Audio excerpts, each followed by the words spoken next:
எல்லாருக்கும் வணக்கம். நான் வரும்பொழுது ஏதோ தெளிவான திட்டத்தோடு வந்ததுனால கரகோஷம்னு சொன்னாங்க. கரகோஷம் வந்ததுக்கு அப்புறம் தான் குழம்பியே போனேன் நான். ஏன்னா நம்ம ஒன்றும் புரியாமல் போயிட்டு இருக்கிறோம், இதுக்கு போய் கை தட்டுறாங்களே அப்படிங்கிற குழப்பம் வந்தது. நடைமுறையில் பார்த்தோம், திட்டம் தான் எதுக்கும் அடிப்படை. ஒரு கட்டடத்துக்கு இப்படி கேட்போமே, ஒரு கட்டடம் உறுதியாக இருக்கிறதுக்கு அஸ்திவாரம் முக்கியமா, ஆண்டவன் முக்கியமா, கொத்தனார் முக்கியமா? இதுதான் கேள்வி. கொத்தனார் முயற்சி பண்றவர், ஆண்டவன் அருள் பண்றவர், அஸ்திவாரம் தான் திட்டம் போடுறது. எதுக்கு முதல்ல ஒரு வீடு கட்டுறதுன்னா முதல்ல பிளான், அப்புறம் தான் எஸ்டிமேட். இப்போ நாங்கள் கூட ஒரு திட்டம் போட்டு தான் உட்காந்துருக்குறோம் இங்கே. எப்படின்னா, கொஞ்சம் அந்த நாற்காலியை பின்னாடி நகர்த்தினா கீழே விழுந்துரும் எல்லாரும் மல்லாக்க, அவ்வளவு பள்ளம். வரும்போது சொன்னார் ஜாக்கிரதையா உட்காருங்க அப்படின்னு சொல்லி சொன்னார். எப்பவுமே நாற்காலிகளை நம்ப முடியாது என்பது நாட்டிலே நடைபெறக்கூடியது. நாங்கள் அவ்வளவு சாமர்த்தியமா திட்டம் போட்டு நகர்த்தி உட்காந்துருக்கிறதுனால தான் பின்னாடி விழாம இருக்கிறோம். விழுந்தோம்னா ஆண்டவனை கூப்பிட்டாலும் ஒன்றும் பண்ண முடியாது, முயற்சி பண்ணாலும் எழுந்திரிக்க முடியாது. 5 ஆண்டு திட்டங்கள்லாம் போடுறாங்க.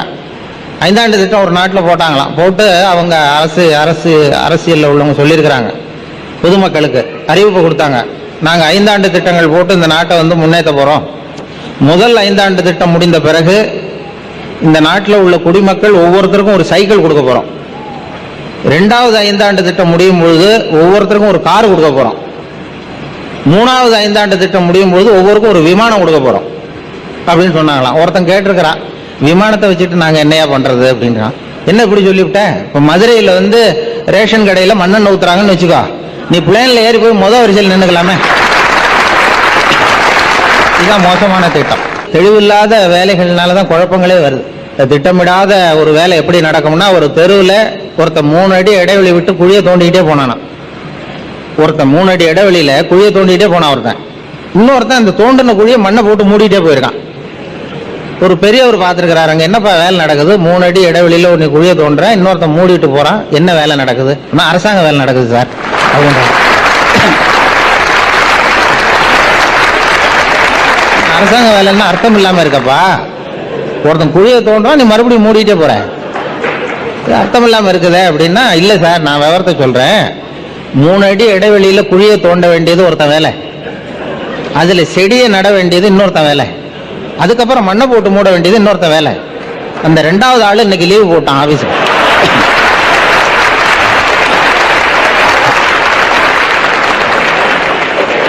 அதுக்கு நான் என்ன சார் பண்ண முடியும்?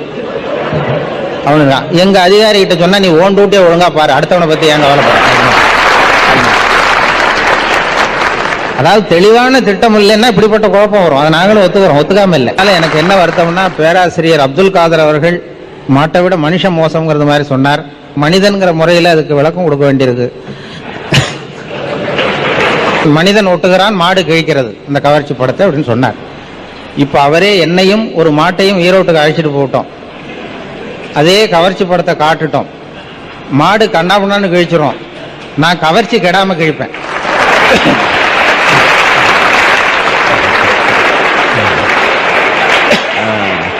ஐயா ரொம்ப மகிழ்ச்சி. ஏன்னா 60 வயதுலையும் அது அவ்வளவு ஜாகரமா கிழிச்சு வைக்கணும்னா, 60 வயசு ஆகிறதுனாலதான் அந்த ஆசையே. இருந்தாலும் மிருகத்தை விட மனுஷன் மேல் அப்படிங்கிறத சொல்றதுக்காக கொஞ்சம் அதை சொன்னேன். குன்றக்குடி அடிகளார் வந்திருந்தார் எங்கள் வானொலி நிலையத்துக்கு. அப்போ என்ன வேலை பார்க்குறேன் என்ன ஏதுன்னு கேட்டுட்டு இருந்தார். நான் பதிவு பண்ணும்பொழுது நான் விவசாய பிரிவில் இருக்கிறேன்னு சொன்னேன். விவசாயம்னா என்னென்ன, விவசாயம், கால்நடை, கூட்டுறவு, இதெல்லாம் நான் கவனிச்சுக்கிறேன் அப்படின்னேன். இந்த கால்நடைன்னா என்ன அப்படின்னு கேட்டார். கால்நடைன்னா இந்த ஆடு மாடு கோழிலாம் கால்நடை அப்படின்னு சொன்னேன். சரி, அதுக்கு ஏன் கால்நடைன்னு சொல்றீங்க அப்படின்னாரு. அதெல்லாம் காலால் நடக்குது, அதனால கால்நடைன்னு சொல்கிறோம் அப்படின்னேன். அப்புறம் அவர் கேட்டார், மனுஷனும் காலால் தான் நடக்கிறான், அவனை மட்டும் ஏன் கால்நடைன்னு சொல்லக்கூடாது அப்படின்னாரு. நான் முழிக்க ஆரம்பித்தேன் வழக்கம் போல். அப்புறம் அவரே விளக்கம் கொடுத்தார். மாடுகள் காலால் மட்டுமே நடக்கும், மனிதன் மனதாலும் நடக்கக்கூடியவன், அதனால தான் இவனை கால்நடையில் சேர்க்கறதில்லை. இருந்தாலும் நான் மனிதன்கிற ரகத்தில் சேர முடியாது. நான் இந்த இவங்கெல்லாம் சொல்ற பேச்சை கேட்டுட்டு அருகம்புல் சாறு குடிக்க ஆரம்பிச்சதுலேருந்து எங்க வீட்டில் என்னை ஒரு கால்நடையை பார்க்கறது மாதிரி தான் பார்த்துட்டு இருக்கிறாங்க. நீங்கள் முயற்சி செய்யுங்கள், வேண்டாம்னு நாங்கள் சொல்லலை. கடவுளை நம்புங்கள், வேண்டாம்னு நாங்கள் சொல்லலை. முயற்சி செய்யுங்கள், அது திட்டம் போட்டு முயற்சி செய்யுங்கள். திட்டம் இல்லாத முயற்சி செய்து வீணா போயிடாதீங்கன்னு சொல்றோம், அவ்வளவுதான், வேற ஒன்று. இப்போ இஸ்ரேலில் வந்து ரொம்ப பெருமையாக சொல்லுவார்கள். இஸ்ரேலில் வந்து எந்த ஒரு சின்ன காரியமாக இருந்தாலும் மரம் நடுறது அங்கே பழக்கம். அதாவது குழந்தைக்கு பேர் வைக்கிறீங்களா ஒரு மரத்தை நடுவாங்க, பள்ளிக்கூடத்தில் சேர்க்குறீங்களா ஒரு மரத்தை நடுவாங்க, ஏதாவது கல்யாணம் ஒரு மரம், எந்த விசேஷமாக இருந்தாலும் ஒரு மரத்தை நடுவது அவங்க பழக்கமாக ஆக்கி மரத்தை அதிகப்படுத்தினாங்க. இவரை ஹிட்லரால் கொல்லப்பட்ட யூதர்களுக்காக ஒரு காடையே உண்டு பண்ணாங்க. தியாகிகள் காடுன்னு ஒரு பெரிய காட்டை உண்டு பண்ணி அதுக்காக அந்த தியாகிகள் தினத்தன்னைக்கு போய் அந்த காட்டை வழிபடுறத வழக்கம். ஏதோ ஒரு திட்டத்தை போட்டு மரங்களை உற்பத்தி பண்ணி இன்றைக்கு பெரிய நிலைக்கு வந்திருக்கிறார்கள். இப்போ நாம் என்ன பண்ணுறோம், அவங்க ஏதாவது ஒரு விசேஷம்னா மரத்தை நடுறாங்க. நான் ஒரு விசேஷம்னா ஒரு கல்யாணம்னா கூட குறைஞ்சது 2 வாழை மரத்தை வெட்டுறோம். இங்கே வந்து நாம் அப்படி அந்த திட்டமிடாத முன்னேறது எதுவும் நடக்காதுங்கிறது தான் எங்களுடைய இது. ஒரு சின்ன திருடம் கூட திட்டம் போட்டால் தான் அவன் ஜெயிக்க முடியும். எந்த ஒரு செயலும்னு தான் சொல்லியிருக்கிறாங்க, நல்ல செயலா கெட்ட செயலான்னு அவங்க சொல்ல. குடும்ப டாக்டர் ஒருத்தர் வீட்டுக்கு ஒருத்தர் ஸ்கூட்டரில் ஒருத்தர் வந்திருக்கான், வச்சுட்டு உள்ள போய் பேசிகிட்டு இருந்தார். வெளியில் வந்து பார்த்தா அந்த ஸ்கூட்டர் திருட்டு போயிட்டுது. உடனே இவங்க போலீஸில் புகார் கொடுத்துட்டாங்க. மறுநாள் என்னாச்சுன்னா எந்த இடத்துல திருட்டு போச்சோ அதே இடத்துல அந்த ஸ்கூட்டரை கொண்டாந்து வச்சுட்டு போட்டான். எடுத்துகிட்டு போனாள். இது யார் எடுத்துகிட்டு போனது கொண்டாந்து வச்சதுன்னு தெரியல. பார்த்தா அதில் ஒரு லெட்டர் எழுதி வச்சுருந்துருக்கிறாங்க. எடுத்துகிட்டு போனாள், நான் வந்து திருடம் கிடையாது, திருடுறது என்னுடைய தொழில் இல்லை, எங்கள் சொந்தக்காரர் ஆஸ்பத்திரியில் இருந்தார், அவசரமாக இருந்ததுனால எடுத்துகிட்டு போனேன், என்னை மன்னிச்சுங்க, இருந்தாலும் திருடுனது திருட்டு தான், என்னுடைய மனசாட்சி என்னை உறுத்துது, என்னை நீங்கள் மன்னிச்சுக்கணும், இருந்தாலும் என்னால் உங்களுக்கு ஒன்றும் செய்ய முடியாது, இருந்தாலும் நான் வந்து என் குடும்பத்தோடு பார்க்கறதுக்கு குணான்னு ஒரு படம் இப்போ ரிலீஸ் ஆகுது, இந்த படத்துக்கு டிக்கெட் புக் பண்ணி வச்சுருக்கேன், ரிசர்வ் பண்ணி, இதை உங்ககிட்ட கொடுத்துறோம், நீங்கள் எடுத்துங்கன்னு வச்சுட்டு போயிருக்கான். சரின்னு பாருங்க, இப்படி ஒரு நல்லவன் சொல்லி அந்த டிக்கெட் எடுத்துட்டு அந்த டாக்டரும் குடும்பத்தோட சினிமா பார்த்துட்டு வந்தா வீட்டில் இருக்கிறது பூரா திருடிட்டு போட்டானா.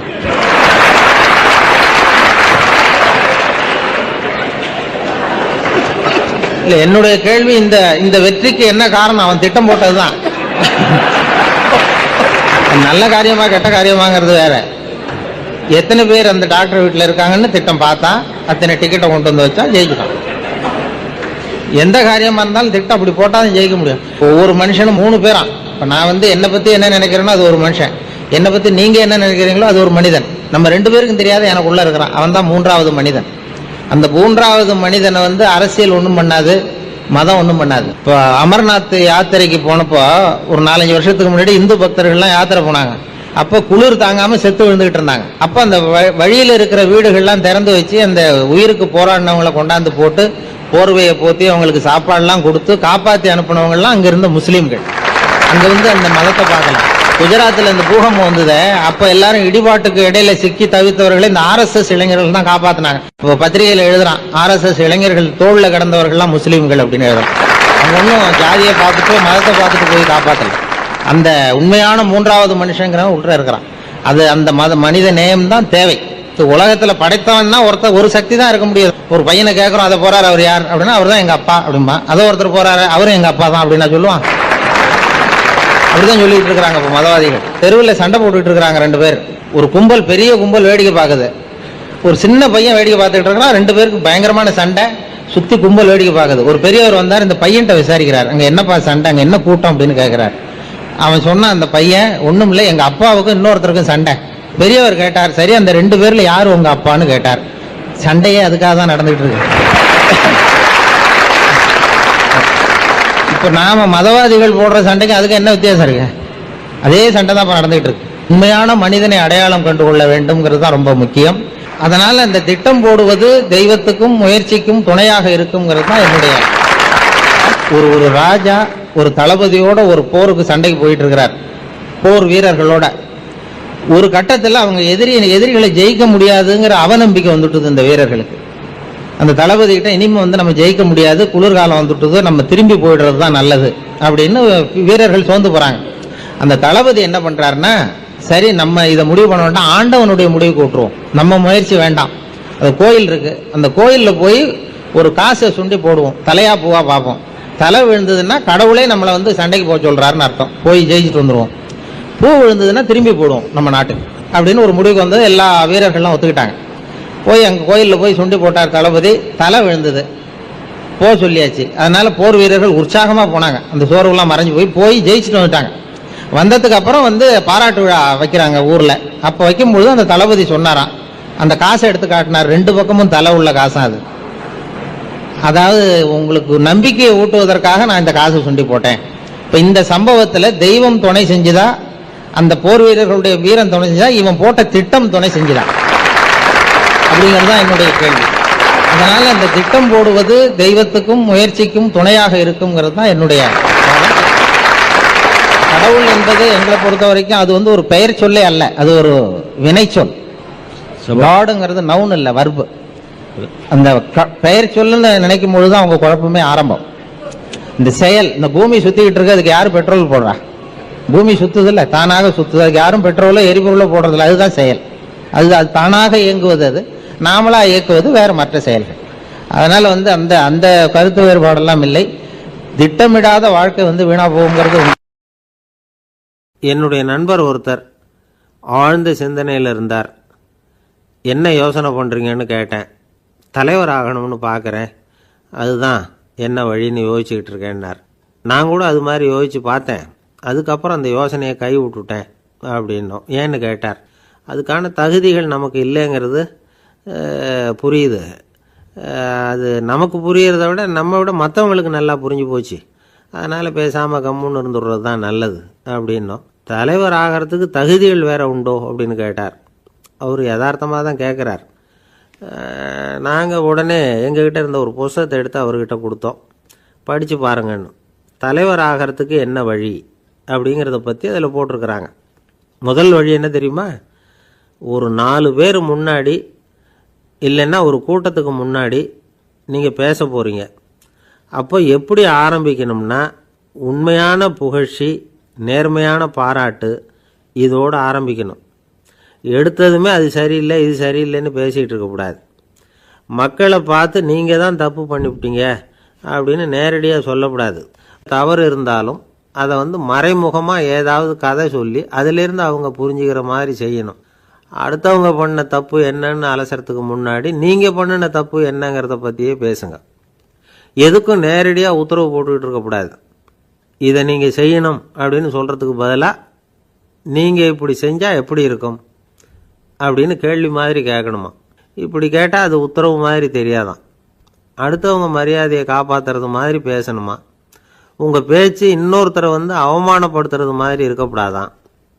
ஏண்டா இவங்கிட்ட போய் மாட்டிக்கிட்டோம்னு யாரும் நினச்சிடக்கூடாது. ஒவ்வொரு சின்ன வளர்ச்சியையும் பாராட்டணும். வெற்றி வந்து சாதாரணமாக இருந்தாலும் பாராட்டாமல் இருந்துடக்கூடாது. பாராட்டும் பொழுது தாராளமாக இருக்கணும்.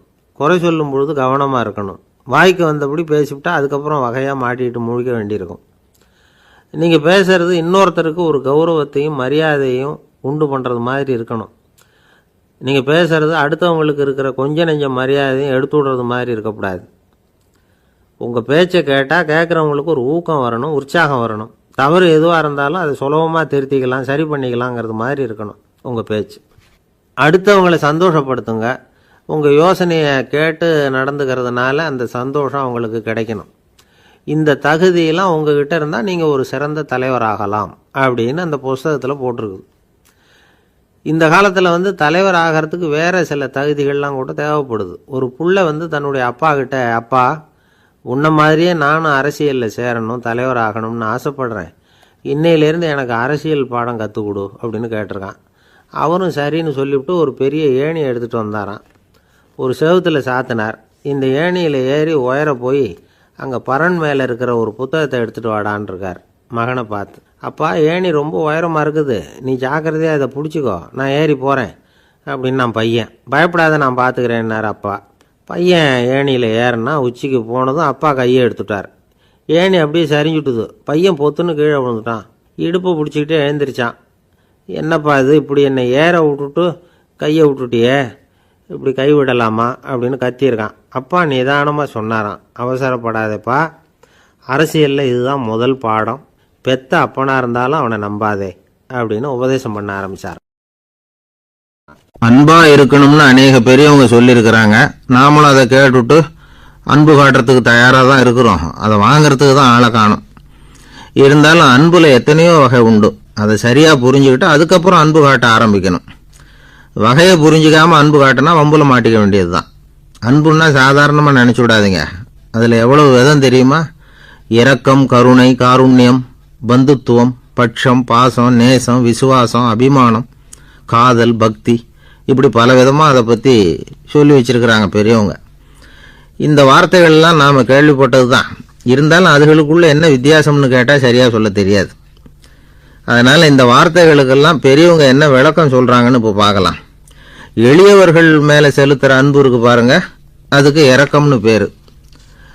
அறிவு பலம், சரீர பலம், இது ரெண்டும் இல்லாதவங்க மேலே, அதாவது வலிமையற்றவர்கள் மேலே செலுத்துகிற அன்பு இருக்கு பாருங்க, அதுதான் கருணை. எறும்புலேருந்து யானை வரைக்கும் சகல ஜீவராசிகள் மேலேயும் காட்டுற அன்புக்கு காருண்யம்னு பேர், ஜீவகாருண்யம். சிவி சக்கரவர்த்தி காட்டின அன்பு இந்த ரகம். உறவினர்கள், சொந்தக்காரங்க, அவங்க வசதியாக இருந்தாலும் வறுமையில் இருந்தாலும் வித்தியாசம் இல்லாமல் காட்டுற அன்பு இருக்கு பாருங்க, அதுக்கு பேர் பந்துத்துவம். ஒரு எஜமானன் வேலையாள்கிட்ட காட்டுற அன்பு இருக்கு பாருங்க, அதுக்கு பேர் தான் பட்சம். அவனும் தன்னை மாதிரி மனுஷன்தாங்கிற நினைப்பு வேணும். ஒரு தாய் தன்னுடைய குழந்தை மேலே, ஒரு குழந்தை தன்னுடைய தாய் மேலே செலுத்துகிற அன்புக்கு பாசம்னு பேர். ஈருடல் ஓர் உயிர்னு நினைக்கிறது இது. ராமரும் கௌசலையும் இதுக்கு உதாரணம். தம்மை ஒத்த நண்பர்கள்கிட்ட செலுத்துகிற அன்புக்கு நேசம்னு பேர். வயசு, செல்வம், அந்தஸ்து இந்த வித்தியாசமெல்லாம் பார்க்காம அவங்க சுக துக்கத்தில் சமபங்கு எடுத்துக்கிறது இது. கிருஷ்ணன் குசேலர்கிட்ட காட்டினது இந்த ரகம். வேலை செய்கிறவன் முதலாளிகிட்ட காட்டுற அன்புக்கு விசுவாசம்னு பேர். தேசத்து மேலேயும் தாய்மொழி பேர்லையும் செலுத்துகிற அன்புக்கு அபிமானம்னு பேர். தேசாபிமானம்னு சொல்கிறோமே இதுதான். ஒரு கணவன் மனைவி பேரில் காட்டுற அன்புக்கு காதல்னு பேர். கடவுள் பேரில் செலுத்துகிற அன்புக்கு பக்தின்னு பேர்.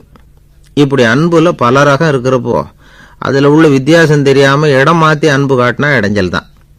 சரி, இந்த அன்பை பற்றி விஞ்ஞானம் என்ன சொல்லுது தெரியுமா? இதயத்தை பாதுகாக்கிறதுக்கு முக்கியமாக தேவைப்படுற ஒன்று இந்த அன்பு தான்னு சொல்லுது. நெதர்லாந்து விஞ்ஞானிகள் இதை ஆராய்ச்சி பண்ணியே கண்டுபிடிச்சிருக்கிறாங்க. கொஞ்சம் முயல் குட்டிகளை 2 பிரிவாக பிரித்தாங்க. 2 குரூப்புக்கும் கொழுப்பு அதிகமாக உள்ள ஆகாரத்தையே கொடுத்துக்கிட்டு வந்தாங்க. ஆனால் ஒரு குரூப்புக்கு வெறுமன ஆகாரத்தை கொடுத்ததோட சரி, இன்னொரு குரூப்பு முயல்களுக்கு ஆகாரம் கொடுத்ததோடு நிறுத்திக்கல. அதுக்கு முன்னாடி கூண்டுகளை திறந்து விட்டு முயல்களை கொஞ்ச நேரம் எடுத்து கொஞ்சி விட்டு அதுக்கப்புறமா ஆகாரம் கொடுத்தாராம் ஆராய்ச்சியாளர். இந்த குரூப்புக்கு இதய பாதிப்பு 60% குறைச்சலாக இருந்துதான். சில நோயாளிகளுக்கு ஹார்ட் அட்டாக் வந்தாலும் அதை தாங்கிக்கிட்டு குணமாகிற சக்தி அதிகமாக இருக்குது. இது எப்படின்னு ஆராய்ச்சி பண்ணி பார்த்துருக்குறாங்க.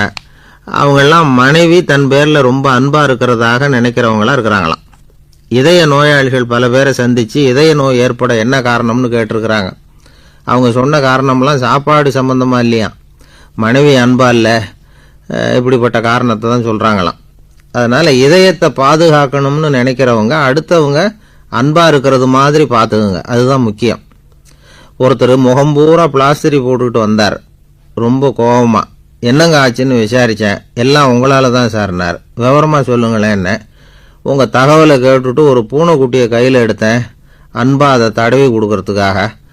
ஆனால் அது முந்திக்கிட்டது, அது என் முகத்தை தடவி கொடுத்துட்டுது, முகம் பூரா நகை கீறல், அதுதான் இப்படி அப்படின்னார். அன்புல அறிவு சேராததுனால வந்த கோளாறு இது. அவர் ஒரு பெரிய குடும்பத்தில் பிறந்தவர்.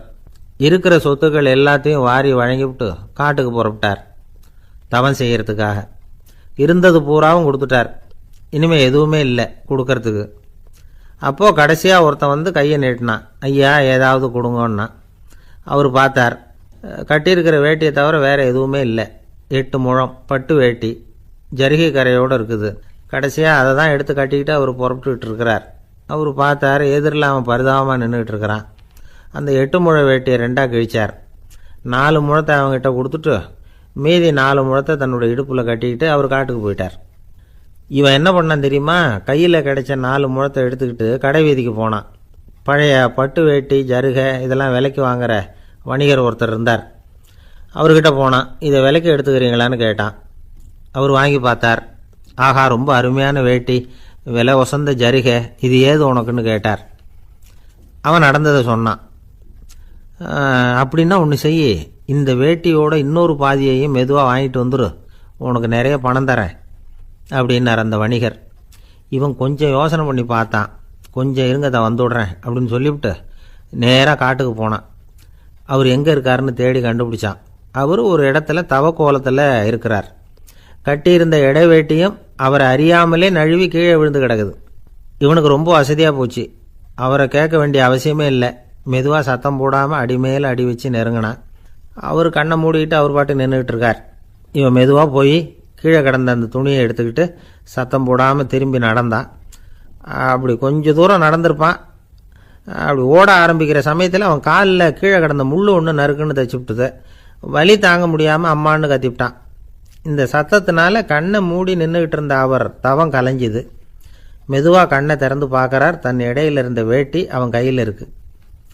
இப்போ அவர் நினைக்கிறாராம், இந்த வேட்டி மேலே நான் வச்ச ஆசை அல்லவா அவனை திருடன் ஆக்கிவிட்டுது அப்படின்னு நினச்சாரான். இது எப்பேற்பட்ட மனநிலைங்கிறத கொஞ்சம் யோசிச்சு பாருங்க. தான் ஒரு பொருள் மேலே வைத்த பற்று இன்னொரு மனிதன் திருடனாக ஆகிறதுக்கு காரணமாயிட்டுதே அப்படின்னு நினைக்கிறார். அப்படி நினைச்ச அவர் யார் தெரியுமா? அவர் தான் மகாவீரர். இழந்துட்டேங்கிறியே, நீ என்னத்தை கொண்டு வந்த இங்கே இழக்கிறதுக்கு? நீ என்னத்தை உண்டாக்குன இது அழிஞ்சுட்டுதுன்னு சொல்கிறதுக்கு? இது அவருடைய சிந்தனை. இன்னைக்கு நம்ம சிந்தனையெல்லாம் வேற மாதிரி இருக்குது. ஒருத்தன் நடுத்தெருவில் உட்காந்து அழுதுகிட்டு இருந்தான். அந்த வழியாக வந்தவர் கேட்டார், ஏன்ப்பா அழற அப்படின்னு கேட்டார். 5 ரூபா சார், இந்த இடத்துல விழுந்துட்டுது, ரொம்ப நேரமாக தேடுறேன், கிடைக்காது போல இருக்கு அப்படின்னா. எப்போ தொலைஞ்சுது அப்படின்னு கேட்டார். அது எனக்கு தெரியாது சார், பணத்தை தொலைச்சவன் தேடி பார்த்துட்டு போயிட்டான், நான் அவனுக்கு பின்னாடி தேட வந்தவன் அப்படின்னு சொல்லிவிட்டு மறுபடியும் தேட ஆரம்பித்தான். அமெரிக்க ஜனாதிபதி ஆப்ரஹாம் லிங்கன் ஒரு நாள் தன்னோட கோச்சு வண்டியில் தலைநகரான வாஷிங்டனுக்கு போயிட்டுருக்கிறார். கோச்சு வண்டி ஒரு சாலையில் போயிட்டுருக்கு. அந்த சாலைக்கு ஒரு பக்கத்தில் பயங்கரமான சதுப்பு நிலம். சதுப்பு நிலம்னா அது புதைகுழி, புதை மணல்ங்கிறோம்ல, அது மாதிரி. அந்த சதுப்பு நிலத்தில் யாராவது மாட்டிக்கிட்டா அவ்வளவுதான், ஆளை கொஞ்சம் கொஞ்சமாக உள்ளே அமுக்கிவிடும், தப்பிச்சு கரையேறது கஷ்டம். அப்படிப்பட்ட நிலம் அது. ஆப்ரஹாம் லிங்கன் ஏதோ ஒரு முக்கியமான அரசாங்க வேலையாக போயிட்டு திரும்பி வந்துக்கிட்டு இருக்கிறார். அதனால் அந்த சமயத்தில் அவர் விலை உசந்த ஆடைகளை அணிஞ்சிருக்கிறார். அப்படி அவர் அந்த கோச்சு வண்டியில் வந்துக்கிட்டு இருக்கிறாரு. அந்த சமயத்தில் ஒரு காட்சி அவர் கண்ணில் பட்டுட்டுது. என்ன தெரியுமா? ரோட்டுக்கு பக்கத்தில் இருந்த சதுப்பு நிலத்தில் ஒரு இளம் பன்றி குட்டி சிக்கிக்கிட்டு தவிச்சிக்கிட்டு இருக்குது. பரிதாபமாக கத்திக்கிட்டு இருக்குது. அதை பார்த்தார் லிங்கன். அவருக்கு என்ன மாதிரி ஆயிட்டுது. உடனே வண்டியை நிறுத்த சொன்னார். கீழே இறங்கினார். தன்னோட விலை உசந்த ஆடைகளை பற்றி லட்சியம் பண்ணவே இல்லை. தனக்கே ஆபத்து வரலாம்ங்கிறத பற்றியும் கவலைப்படலை. தான் ஒரு குடியரசுத் தலைவருங்கிறத பற்றியும் அவர் நினச்சி பார்க்கல. நேராக அந்த சதுப்பு நிலம் பக்கமாக போனார். அந்த சேத்துல இறங்கி பன்றிக்குட்டியை காப்பாற்றி கரைக்கு கொண்டுட்டு வந்து சேர்த்துட்டார். அதுக்கப்புறம் நிம்மதியாக கோச்சு வண்டியில் ஏறி வெள்ள மாளிகைக்கு வந்து சேர்ந்தார். ட்ரெஸ்ஸு, உடம்பு பூரா சேறு சகதி. பார்க்குறவங்களுக்கெல்லாம் ஆச்சரியமாக போச்சு. அவங்களுக்கு ஒன்றும் புரியல.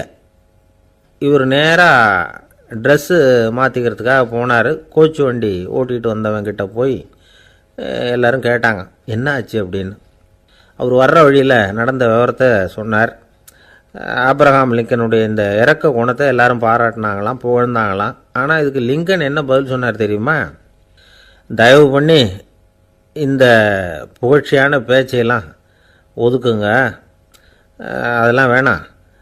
அந்த சின்ன பிராணி சகதியில் மாட்டிக்கிட்டு துடிச்சிக்கிட்டு இருந்தது, அதை பார்த்தேன். உடனே என்னுடைய இதயத்தில் ஒரு முள் தைச்சது மாதிரி ஒரு உணர்வு. அந்த முள்ளை பிடுங்கி எறிஞ்சேன், அவ்வளவுதான். உண்மையில் அந்த பிராணிக்கு நான் உதவினேங்கிறத விட எனக்கு ஏற்பட்ட இன்னலை போக்கிட்டேன் அப்படிங்கிறது தான் உண்மை. அதுதான் பொருத்தம். அப்படி இருக்கிறப்போ இதில் புகழறதுக்கு என்ன இருக்குது அப்படின்னார் ஆப்ரஹாம் லிங்கன். எவ்வளவு யதார்த்தமான வார்த்தைகள் பாருங்கள். இந்த காலத்தில் நம்மளையும் பல பேர் அப்படி உண்டு. நீச்சல் தெரியாத ஒரு ஆள் தண்ணியில் இறங்கிட்டான். தண்ணி ஆழங்கிறது அப்புறமா தான் தெரிஞ்சுது. தத்தளிக்க ஆரம்பிச்சுட்டான். வாழ்னு கத்துறான். கரையில் நின்றுக்கிட்டு இருந்த ஒருத்தர் இதை பார்த்தார். உடனே அவருக்கு இதயத்தில் முள் தைச்சது மாதிரி ஒரு உணர்வு. உடனே குபீர்னு தண்ணியில் பாய்ஞ்சார். அவரை காப்பாற்றி கரைக்கு கொண்டுட்டு வந்து சேர்த்தார். இதை பார்த்துக்கிட்டு இருந்த இன்னொருத்தர் காப்பாற்றின அந்த ஆளை பாராட்டி புகழ்ந்தார். என்ன புகழாதீங்க சார் அப்படின்னார் அவர். ஏன்னு கேட்டார் இவர். நான் அந்த ஆளை ஏன் காப்பாற்றினேன் தெரியுமா? அவன் நேற்றுக்கு என்கிட்ட 300 ரூபா கடன் வாங்கியிருக்கிறான். இவன் தண்ணியில் போட்டான்னா நான் கொடுத்த கடனும் தண்ணியில் போடும். அதனால தான் விழுந்து காப்பாற்றினேன் அப்படின்னா அந்த ஆள். ஒருத்தர் ரொம்ப அவசரமாக போய்கிட்டு இருந்தார். எங்கே சார் போகிறீங்கன்னு கேட்டோம். எனக்கு வேண்டியப்பட்ட ஒருத்தருக்கு குழந்தை பிறந்திருக்கிறதாக செய்தி வந்திருக்கு, அதுதான் ஆஸ்பத்திரிக்கு போயிட்டுருக்கேன், பார்த்துட்டு வரலாம்னு அப்படின்னார். அப்படின்னா கொஞ்சம் இப்படி உட்காருங்க அப்படின்னோம். சில விவரமெல்லாம் சொல்கிறேன் கேட்டுக்கிட்டு போங்க அப்படின்னோம். உட்காந்தார். அப்புறம் சொல்ல ஆரம்பித்தோம். புதுசாக பிறந்திருக்கிற ஒரு குழந்தைய பார்க்க போகிறதுன்னா அது சாதாரண விஷயம் இல்லை. அதில் ரொம்பவும் கவனமாக நடந்துக்கணும். புது குழந்தைக்கு நோய் சுலபமாக தொற்றும். முக்கியமாக காற்று மூலமாக பரவுகிற நோய்கள் சுலபமாக வந்துடும். அதனால் நமக்கு உடம்பு சரியில்லைன்னா குழந்தைய விட்டு கொஞ்சம் தள்ளியே இருக்கிறது தான் நல்லது. பெரியவங்களை பொறுத்த வரைக்கும் சாதாரணமாக உள்ள ஒரு கிருமி கூட குழந்தைய பொறுத்த வரைக்கும் ரொம்ப மோசமான ஒரு கிருமியாக இருக்கும். சில வெளிநாடுகளில் எப்படி தெரியுமா, பிறந்த குழந்தை தூங்கிக்கிட்டு இருக்கிற ஒரு ரூமுக்கு போகணும்னா போகிறவங்க முகமூடி போட்டுக்கணும், காலணிகளை மாற்றிக்கணும், அவ்வளவு சுத்தமாக உள்ளே போய் பார்த்துட்டு வரணும். பொதுவாக சில ஆஸ்பத்திரிகளில் பார்த்திங்கன்னா பார்வையாளர்கள் நேரத்தில் விசிட்டிங் ஹவர்ஸ் தாயை விட்டு குழந்தைய தனியாக பிரித்து வச்சுருவாங்க.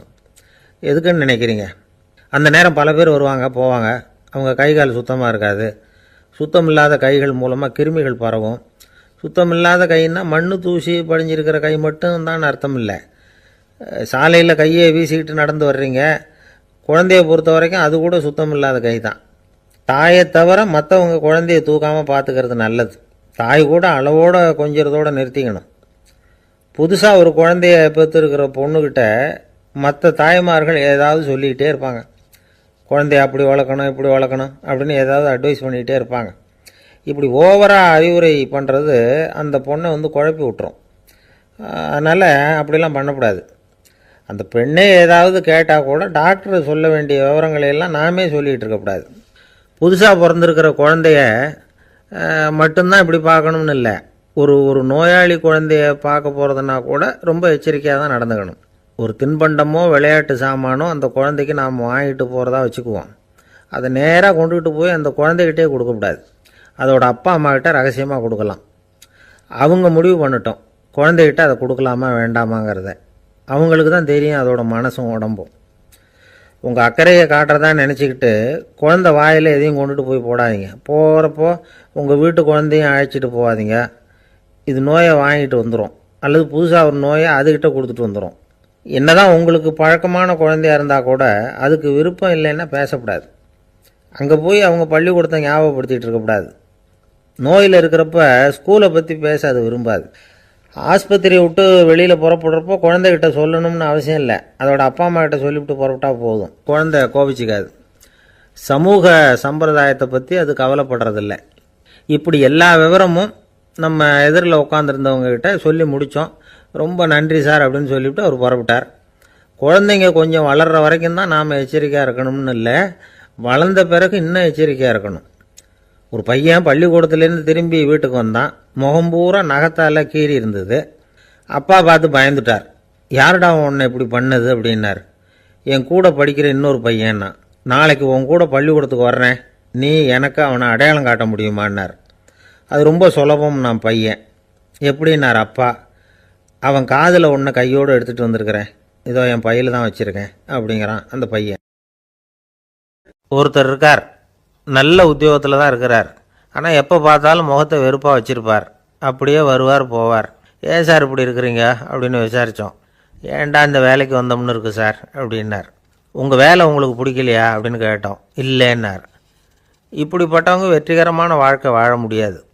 இது நிபுணர்கள் கருத்து. வேலையை நேசிக்க தெரிந்தவர்கள் வெற்றி பெறுவார்கள் அப்படிங்கிறாங்க அவங்க. எந்த துறையாக இருந்தாலும் சரி, அந்த துறையில் வெற்றிகரமாக இருக்கிறவங்கள விசாரித்து பாருங்கள். எனக்கு என்னுடைய வேலை ரொம்ப பிடிக்கும் அப்படின்னு சொல்கிறவங்களாக தான் இருப்பாங்க. அப்படி இருந்தால் தான் அது வெற்றிகரமாக இருக்க முடியுது அவங்களால. ஒருத்தனுக்கு பிடித்தமான பொழுதுபோக்கே அவனுடைய தொழிலாக இருந்துட்டுதுன்னா அவனை மாதிரி கொடுத்து வச்சவன் வேறு யாரும் இல்லை அப்படிங்கிறார் பெர்னாட் ஷா. ஒரு தடவை மன்னர் ஹுமாயூன் உயிரை தண்ணீர் மொண்டு ஊற்றுகிற தொழிலாளி ஒருத்தர் காப்பாற்றினாராம் அந்த ஹுமாயூன் உயிரை. உடனே மன்னர் கேட்டிருக்கார், உனக்கு என்ன வேணும்னாலும் கேளு தரேன், உயர் பதவி வேணுமா அப்படின்னு கேட்டாராம். மன்னா, மக்களின் தாகம் தீர்க்கக்கூடிய இந்த பணியை விட உயர்ந்தது உண்டா அப்படின்னாராம் அந்த தொழிலாளி. அவரால் அவருடைய வேலையை நேசிக்க முடிஞ்சுது, அதனால் மகிழ்ச்சியாக இருக்க முடிஞ்சுது. நாமெல்லாம் அப்படி இல்லை. வேலை கிடைக்கிற வரைக்கும் கிடைச்சா போதும் அப்படின்னு இருக்கோம். கிடைச்சதுக்கப்புறம் ஏன்டா இந்த வேலைக்கு வந்தோம்னு ரொம்பவும் அழுத்துக்குவோம். சரி, நாம் இருக்கிற இடத்துல நாம் வெற்றிகரமாக இருக்க வழி உண்டா அப்படின்னா உண்டுன்னு சொல்கிறாங்க. அதாவது மன இயல் நிபுணர்கள் இருக்கிறாங்க இல்லையா, அவங்க அதுக்கு முக்கியமாக 6 வழிகள் சொல்கிறாங்க. நீங்கள் ஒரு அலுவலகத்தில் வேலை பார்க்குறவரா அப்படின்னா இதை கேளுங்க. அதாவது உங்கள் மேலதிகாரி எதிர்பார்ப்புக்கு தகுந்த மாதிரி உங்கள் வேலை இருக்குதா? அப்படி இல்லைன்னா முதல்ல உங்கள் வேலையின் தரம் உயரணும். உங்களுக்கு மேலே கீழே வேலை பார்க்குற பணியாளர்கள்கிட்ட நல்ல விதமாக பழகுறீங்களா? அந்த உறவு முறையில் ஏதாவது குறை இருந்தால் அதை கண்டுபிடிச்சி சரி பண்ணுங்க. நம்பிக்கைக்கு உரியவர் அப்படின்னு நீங்கள் பேர் எடுக்கணும். நீங்கள் எடுக்கிற முடிவு நல்ல முடிவாக தான் இருக்கும் அப்படின்னு அடுத்தவங்க சொல்லணும். உங்கள் தோற்றத்துக்கு முக்கியத்துவம் கொடுங்க. இது மனம் உடல் ரெண்டும் சம்மந்தப்பட்டது. அதனால் மனசையும் ஆரோக்கியமாக வச்சுருக்கணும், உடம்பையும் ஆரோக்கியமாக வச்சுருக்கணும். உங்களுடைய நிர்வாகம் செயல்படுற விதத்தை நல்லா புரிஞ்சு வச்சுக்கணும். உங்களுடைய நிர்வாகம் இப்போ ஒரு காரியம் செய்யுதுன்னு வச்சுங்க, ஏன் அப்படி செய்யுது, எதுக்காக அப்படி செய்யுது, அதனுடைய குறிக்கோள் என்ன, அது நீடிக்கிறதுக்கு காரணம் என்ன, இதையெல்லாம் தெரிஞ்சுக்கணும். சிரிப்புக்கு வஞ்சகம் பண்ணக்கூடாது. நல்லா சிரிக்கணும், அப்போ தான் அது திரும்ப கிடைக்கும். கடந்த கால தோல்வியை பற்றி கவலைப்படக்கூடாது. முதலாளி விருப்பம் தெரிஞ்சு நடந்துக்கிறது நல்லது தான். அதுக்காக காக்கா பிடிக்கணுங்கிற அவசியம் இல்லை. உங்களுக்கு ஒரு பொறுப்பான வேலை கிடைக்குது, உடனே சத்தம் குழப்பம் அப்படின்னு சூழ்நிலையை இறுக்கமாக ஆக்கிடக்கூடாது. எந்த சூழலையும் இயல்பாக கையாளக்கூடியவர் அப்படிங்கிறத காட்டணும். இதெல்லாம் உங்கள் துறையில் நீங்கள் வெற்றி பெற நிபுணர்கள் சொல்கிற யோசனைகள். இவ்வளவு விவரமும் சொல்லிவிட்டு ஒருத்தரை பார்த்து கேட்டோம், இப்போ சொல்லுங்கள், நீங்கள் செய்கிற வேலை உங்களுக்கு பிடிச்சிருக்குதா அப்படின்னோம். ரொம்ப ரொம்ப பிடிச்சிருக்குது அப்படின்னார். சரி, என்ன செஞ்சிட்டு இருக்கிறீங்க அப்படின்னு கேட்டோம். சும்மா தான் இருக்கிறேன் அப்படின்னார் அவர். அள்ள அள்ள குறையாதது அட்சய பாத்திரம், அது நமக்கு தெரியும், கேள்விப்பட்டிருக்கிறோம்.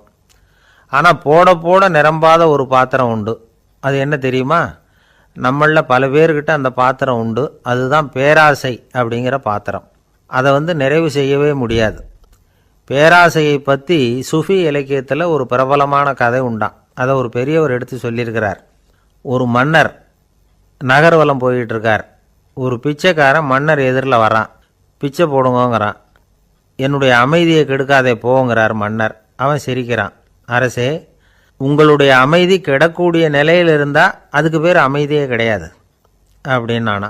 எதிரில் நிற்கிறது வெறும் பிச்சைக்காரன் இல்லை, யோகி அப்படிங்கிறத மன்னர் புரிஞ்சுக்கிட்டார். துறவியே, உங்களுக்கு என்ன வேணும்னாலும் கேளுங்க, கொடுக்குறேன்னாராம். அந்த துறவி மறுபடியும் சிரிக்கிறார். அரசே, உங்களால் முடியாததையெல்லாம் கொடுக்க முடியும்னு சத்தியம் செய்யாதீங்க அப்படின்னார். மன்னருக்கு கோபம் வந்துட்டுது. என்ன இவர் இப்படி சொல்கிறாரே அப்படின்னு நினச்சார். நகர்வலத்தை பாதியிலேயே நிறுத்தினார். வாங்க அரண்மனைக்குன்னார். துறவியை அழைச்சிக்கிட்டு அரண்மனைக்கு வந்துட்டார். துறவி தன்கிட்ட இருந்த பிச்சை பாத்திரத்தை நீட்டினார். இது நிறைய எனக்கு பொற்காசுகள் வேணும் அப்படின்னாராம். அவ்வளவு தானா, இது ஒரு பெரிய காரியமா அப்படின்னு கையை தட்டினாராம் மன்னர். ஒரு பெரிய தாம்பாளம் நிறைய பொற்காசுகள் சேர்ந்தது. அதை அள்ளி போட்டார். போட போட அந்த பிச்சை பாத்திரம் நிரம்பவே இல்லை. பொற்காசுகள் போட போட அவ்வளவையும் உள்ளே வாங்கிக்கிட்டே இருக்குது. அரசாங்க கஜானாவே காலி ஆகிட்டுது. மூட்டை மூட்டையாக பொற்காசுகளை கொட்டி பார்த்துட்டாங்க. அது முழுங்கிக்கிட்டே இருக்குது. கடைசி வரைக்கும் அந்த பிச்சை பாத்திரம் நிரம்பவே இல்லை. அரசர்கிட்ட இருந்த கர்வம் போயிட்டுது. அப்படியே பொத்துன்னு துறவி காலில் விழுந்தார். அப்போ அந்த துறவி சொன்னாராம், மன்னா, இந்த பிச்சை பாத்திரத்தை உங்களால் மட்டும் இல்லை, வேற யாராலையும் நிரப்ப முடியாது. அதுக்கு என்ன காரணம்னா, இது சாதாரண பிச்சை பாத்திரம் இல்லை, பேராசைகளோடு வாழ்ந்து செத்துப்போன ஒரு மனிதனின் மண்டை ஓடுது அப்படின்னாராம். பாருங்கள், இதுதான் அந்த சுஃபி இலக்கிய கதை. செத்த பிறகும் நிறைவு இல்லைன்னா அது எப்பேற்பட்ட பேராசையாக இருக்கும்னு யோசித்து பார்த்துங்க. நம்மால் ஒருத்தர் கல்யாணம் பண்ணிக்க பொண்ணு பார்த்துக்கிட்டு இருந்தார். அழகு, அறிவு, படிப்பு எதுவும் தேவையில்லை, பணம் மட்டும் இருந்தால் போதும் அப்படின்னு பார்க்குறவங்ககிட்டெல்லாம் சொல்லி வச்சார். ரொம்ப நாளைக்கு அப்புறம் ஒரு பணக்காரர் கிடைச்சார். அவர் சொன்னார், இதை பாருங்கள், எனக்கு 20 வயசில் ஒரு மகள், அவளை நீங்கள் கல்யாணம் பண்ணிக்கிட்டா 2 லட்சம் பணம் கொடுப்பேன். 25 வயசில் ஒரு பொண்ணு, அவளை கல்யாணம் பண்ணிக்கிட்டா 2.5 லட்சம் தருவேன்.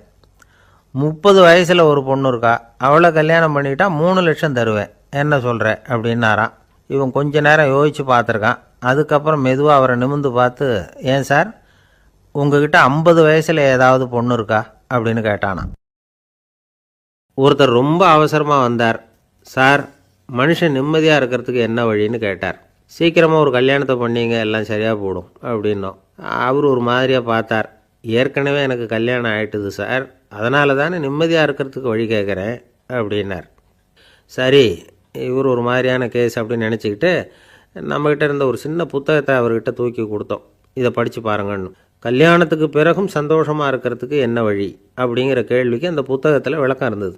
கணவன் மனைவிக்குள்ளே சிக்கல் வராமல் இருக்கிறதுக்கு அதில் சில வழிகளை சொல்லி கொடுத்துருக்குறாங்க. அதெல்லாம் என்னென்ன அப்படிங்கிறத இப்போ பார்க்கலாமா? குடும்பம்னு இருந்தால் கோபம் வரதான் செய்யும். அது வந்துட்டு போட்டும் பரவாயில்ல. ஆனால் அந்த கோபம் ஒரே நேரத்தில் 2 பேருக்கும் வந்துடாமல் பார்த்துக்கணும். ஒரு சமயத்தில் யாராவது ஒருத்தர் தான் கோபப்படணும், அடுத்தவங்க அமைதியாக இருக்கணும். அதுக்கப்புறம் இவர் அமைதியான உடனே அவங்க ஆரம்பிச்சிக்கலாம். கோபமாக ஏதாவது சொன்னால் உடனே கோபமாக பதில் சொல்லக்கூடாது. கொஞ்சம் பொறுத்து கோபம் தீர்ந்த உடனே அந்த பதிலை சொல்லலாம். அப்போ பதில் கோபமாக இருந்தால் கூட அது அவ்வளோ பெருசாக தெரியாது. அற்ப விஷயத்துக்கெல்லாம் காய்ச்சி மூச்சுன்னு கத்திக்கிட்டு இருக்கக்கூடாது. உங்கள் 2 பேருக்குள்ளே ஒரு தர்க்கம் ஆரம்பமாயிட்டுதுன்னு வச்சுக்கோங்க. கடுமையாக 2 பேரும் விவாதம் பண்ணுறீங்க. உங்களில் ஒருத்தர் இதில் ஜெயிக்கணும்னா அது நீங்களாக இருக்க வேணாம், அடுத்தவங்க ஜெயிக்கிறதுக்கு நீங்கள் துணையாக இருங்களேன். அப்படின்னா நீங்கள் கொஞ்சம் விட்டு கொடுக்கணும், அவ்வளவுதான். ஏதாவது குத்தம் சொல்லணுமா, செஞ்ச தப்பை சுட்டி காட்டணுமா, விமர்சனம் பண்ணணுமா, பண்ணுங்க, வேணான்னு சொல்லலை. ஆனால் சொன்னதை அப்படி சொல்கிறத கொஞ்சம் அன்பாக இதமாக சொல்லுங்கள். எப்போ நடந்த தவறுகளையெல்லாம் இப்போ போய் மறுபடியும் ஞாபகப்படுத்திகிட்டு இருக்க வேண்டாம். நான் அப்போவே சொன்னேன் இந்த புடவை வேணாம்னு, நீங்கள் தான் கேட்கல, இப்போ பாருங்கள் கிழிஞ்சு போச்சு இப்படின்னு கத்துனாங்க ஒரு அம்மா. எப்போ சொன்னீங்கன்னு கேட்டால் ஒரு 10 வருஷத்துக்கு முன்னாடி தீபாவளி சமயத்தில் அப்படிங்கிறாங்க. அது என்ன இன்னும் அப்படியே புதுசாகவே இருக்கும்? உங்களுக்கு அவர் தான் பெருசு, அவருக்கு நீங்கள் தான் பெருசு. அதை விட இந்த உலகத்தில் வேறு எதுவும் முக்கியம் இல்லைன்னு நினைக்கணும். நீ தான் என்னுடைய உலகம்னு எத்தனை தடவை சொல்லியிருப்பீங்க? அதெல்லாம் வெறும் வசனமாக போயிடக்கூடாது. ஏதாவது ஒரு பிரச்சனையை பற்றி கடுமையாக விவாதம் பண்ணிக்கிட்டு இருக்கீங்க, அதை அப்படியே பாதியில் விட்டுட்டு படுக்கைக்கு போயிடக்கூடாது. சொச்சத்தை நாளைக்கு பேசிக்கலாம்னு. அப்படி போனால் தூக்கம் வராது. பிரச்சனையை ஒரு முடிவு பண்ணிக்கிட்டு அதுக்கப்புறமா தூங்க போகணும். ஒரு நாளில் ஒரு தடவையாவது உங்கள் ஜோடியை பாராட்டி நல்ல விதமாக கனிவாக ஒரு வார்த்தை சொல்லணும் அப்படின்னு தீர்மானம் பண்ணிங்க. ஏதாவது தப்பு பண்ணிவிட்டீங்கன்னா பரவாயில்ல, அதை ஒத்துக்கிறதுக்கும் மன்னிப்பு கேட்குறதுக்கும் தயாராக இருக்கணும். அது ஒன்றும் கேவலம் கிடையாது. வீட்டுக்குள்ளே தானே கேட்க போகிறீங்க, வெளியில் யாருக்கு தெரிய போகுதோ? எப்படியோ உங்களுக்குள்ளே ஒரு சமரசம் ஆனால் சரி தான். ஒரு தகராறுன்னு எடுத்துக்கிட்டால் குறைஞ்சபட்சம் அதுக்கு 2 பேர் தேவை. தனியாகவே உட்காந்துக்கிட்டு நான் இப்போ தகராறு பண்ணிகிட்டு இருக்கிறேன் அப்படின்னு யாரும் சொல்ல முடியாது. 2 பேர் தகராறு பண்ணுறாங்கன்னா பொதுவாக அந்த 2 பேரில் யார் அதிகமாக பேசுகிறாங்களோ அவங்க பேரில் தான் தப்பு இருக்கும். அதை மனசில் வச்சுக்கணும். இதெல்லாம் தான் அந்த புத்தகத்தில் போட்டிருக்கிற வழிமுறைகள். இவ்வளவும் சரியாக வரலைன்னா அப்புறமா சொல்லுங்கள், வேறு புத்தகம் ஏதாவது இருக்கான்னு தேடுவோம். ஒரு கணவன் தன்னுடைய மனைவியை அழைச்சிக்கிட்டு ஒரு மனோதத்துவ டாக்டர்கிட்ட வந்தாராம். டாக்டர், எங்களுக்கு கல்யாணம் ஆகி 30 வருஷ காலமாக நாங்கள் ஒரு விஷயத்தில் கூட ஒத்து போனதில்லை அப்படின்னு ஆரம்பித்தார். உடனே அந்த அம்மா குறுக்கிட்டு, அது 30 வருஷம் இல்லை 32 வருஷம் அப்படின்னாங்களாம். சில பேரை இப்படி சொல்கிறது உண்டு.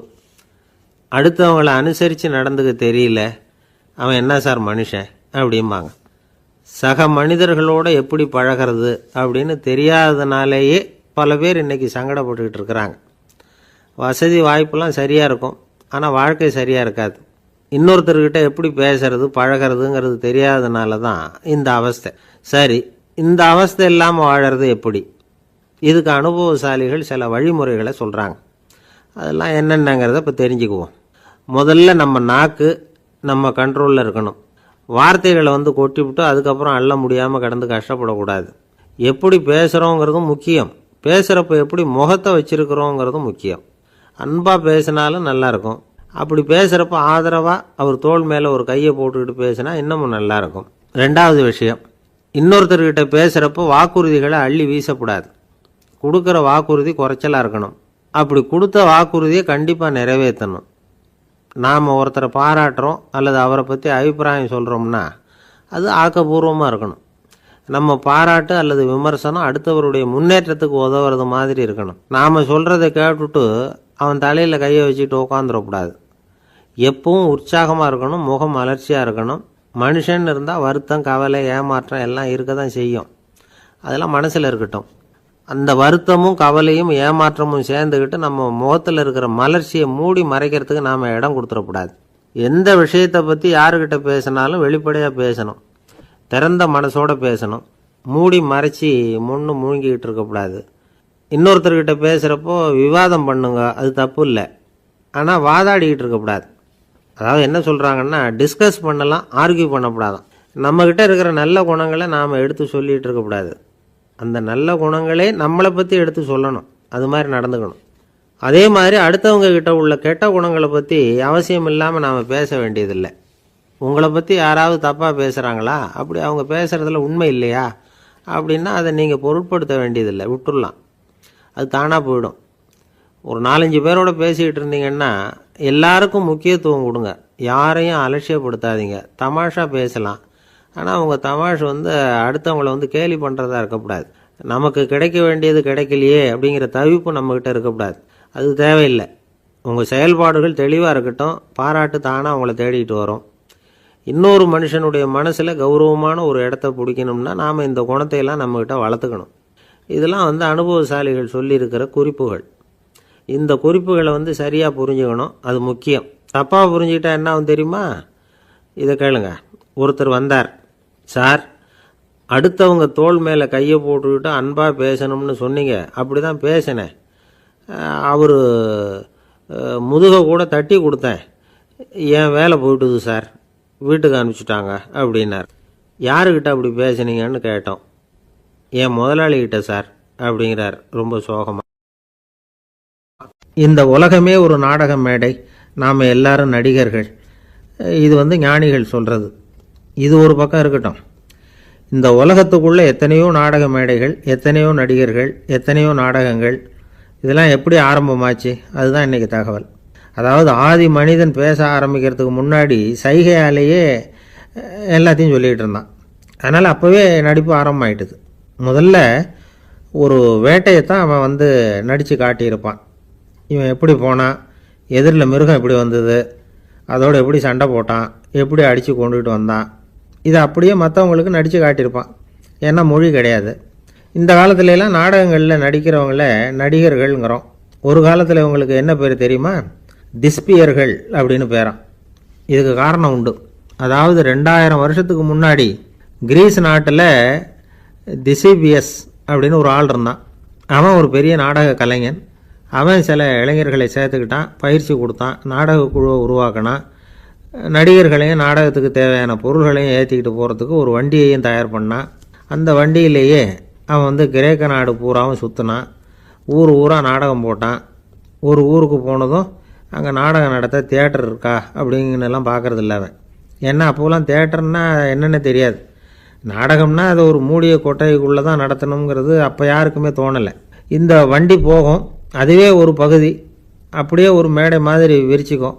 அதில் ஏறி நின்றுக்கிட்டு நாடகத்தை நடித்து காட்டுவாங்களாம். மக்கள்லாம் எதிரில் தரையில் உட்காந்து அதை பார்த்துக்கிட்டு இருக்கிறது. உலகத்தின் முதல் நடமாடும் தியேட்டர் இது தானா. இந்த திசிபியஸ் தான் முதலாக உலகத்தில் நாடகங்கிற பொழுதுபோக்கை நடத்தி காட்டினவன் அப்படின்னு சொல்கிறாங்க. அவன் சொந்தமாக நாடகம் எழுதுனா, நடித்தான், நாடகத்தை இயக்கினான். அதனால தான் அவனை first man of the theatre அப்படின்னு சொல்லுவாங்க. அவன் தான் நாடக மேடையின் முன்னோடி. கிரேக்கர் காலத்திலேயே நாடக ஆசிரியர்கள், நடிகர்கள், ரசிகர்கள் இவங்கெல்லாம் உருவாயிட்டாங்களாம். நாடகத்தின் சரித்திரத்தில் இந்த 3 பிரிவும் ரொம்ப முக்கியம். அதாவது கிரேக்க தியேட்டர்கள்லாம் திறந்த வெளி மேடைகள் தான். பெரும்பாலும் மலைச்சரிவுகள். அதுவே படிப்படியாக பண்ணியிருப்பாங்க. கீழே அரைவட்ட வடிவில் மேடை, அதுக்கு ஆர்கெஸ்ட்ரான்னு பேர். பிற்காலத்தில் இதில் உட்காந்து இசைக்குழுவினர் வாய்ச்சதுனால இசைக்குழுவுக்கே ஆர்கெஸ்ட்ராங்கிற பேர் வந்துட்டுது. இப்போது கிரேக்க தியேட்டர்களில் ஒன்று, அதோட காலம் கிமு 340. அதை இன்னமும் பாதுகாத்து வச்சுருக்கிறாங்களாம். எபிடாரஸ் அப்படிங்கிற இடத்துல அது இருக்குதான். இன்னமும் அந்த தியேட்டரை பயன்படுத்திக்கிட்டு வர்றாங்களாம். சிறந்த கிரேக்க நாடகங்கள்லாம் அங்கே நடிக்கிறாங்களாம். ஆரம்ப காலத்திலேயே கட்டணம் கிடையாது. அப்புறம் பின்னாடி தான் நுழைவு கட்டணம்லாம் அப்படியே வந்துட்டு தான். நடிகர்கள் பளபளப்பான ஆடைகள் உடுத்தியிருப்பாங்களாம். இந்த குதிகால் உயர்ந்த காலணிகள் போட்டிருப்பாங்களாம். இதெல்லாம் பழைய குறிப்புகள். பலவிதமான உருவங்களில் மாஸ்க் அப்படின்னு சொல்லப்படுற முகமூடி. அதனால் ஒரே நடிகர் பல வேடங்களில் நடிக்கிறது உண்டான். ஆரம்பத்தில் பெண் நடிகர்கள் கிடையாது, எல்லாம் ஆண் நடிகர்கள் தான். ரோமானியர்கள் தான் முதல் நிரந்தர நாடக மேடையை கட்டினவங்க.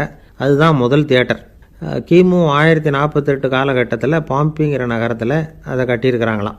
கிரேக்க ரோமானிய தியேட்டர்களின் அடிப்படையிலேயே இந்த இத்தாலிய வடிவமைப்பாளர்கள் இந்த குதிரை லாட வடிவில் ஒரு ஆடிட்டோரியத்தை உருவாக்கினாங்களாம்.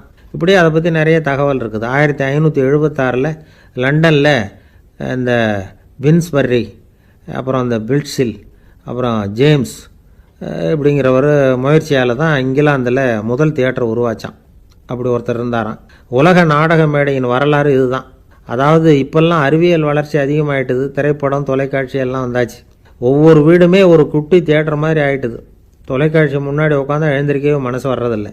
ஒரு அம்மா ஒரு மனோதத்துவ டாக்டரை தேடிட்டு வந்தாங்களாம் இந்த காலத்தில். டாக்டர், எங்கள் வீட்டுக்காரர் எப்போ பார்த்தாலும் டிவி முன்னாடி உட்காந்துக்கிட்டு அதையே வெறிச்சு பார்த்துக்கிட்டு இருக்கிறார், உத்து பார்த்துக்கிட்டு இருக்கார், எனக்கு சந்தேகமாக இருக்குன்னாங்களாம். இது மனக்கோளாறு இல்லைங்க, ஆர்வக்கோளாறு, அவ்வளவுதான், இதுக்காக பயப்படாதீங்கன்னாரான் டாக்டர். அப்படி இல்லை டாக்டர், டிவி ஓடும் பொழுது நாம் எல்லாம் அதை பார்க்குறோம் சரி, ஆனால் அவர் அப்படி இல்லை, டிவியை நிறுத்தினதுக்கு அப்புறமும் அதையே உத்து பார்த்துட்டு உட்காந்துருக்கிறார், அதனால தான் சந்தேகப்பட்டு உங்ககிட்ட வந்தேன் அப்படின்னாங்களாம். ஒரு சின்ன பையன் வந்தான். அவனை பார்த்து ஒரு கேள்வி கேட்டோம். ஏன்ப்பா உங்கள் வீட்டில் அம்மா புத்திசாலியா அப்பா புத்திசாலியா அப்படின்னு. அவன் அலட்சியமாக நம்மளை பார்த்து சிரிக்கிறான். என்ன சார் இது, இந்த காலத்தில் இது கூட தெரியாமல் இருக்கிறீங்களே அப்படிங்கிறான்.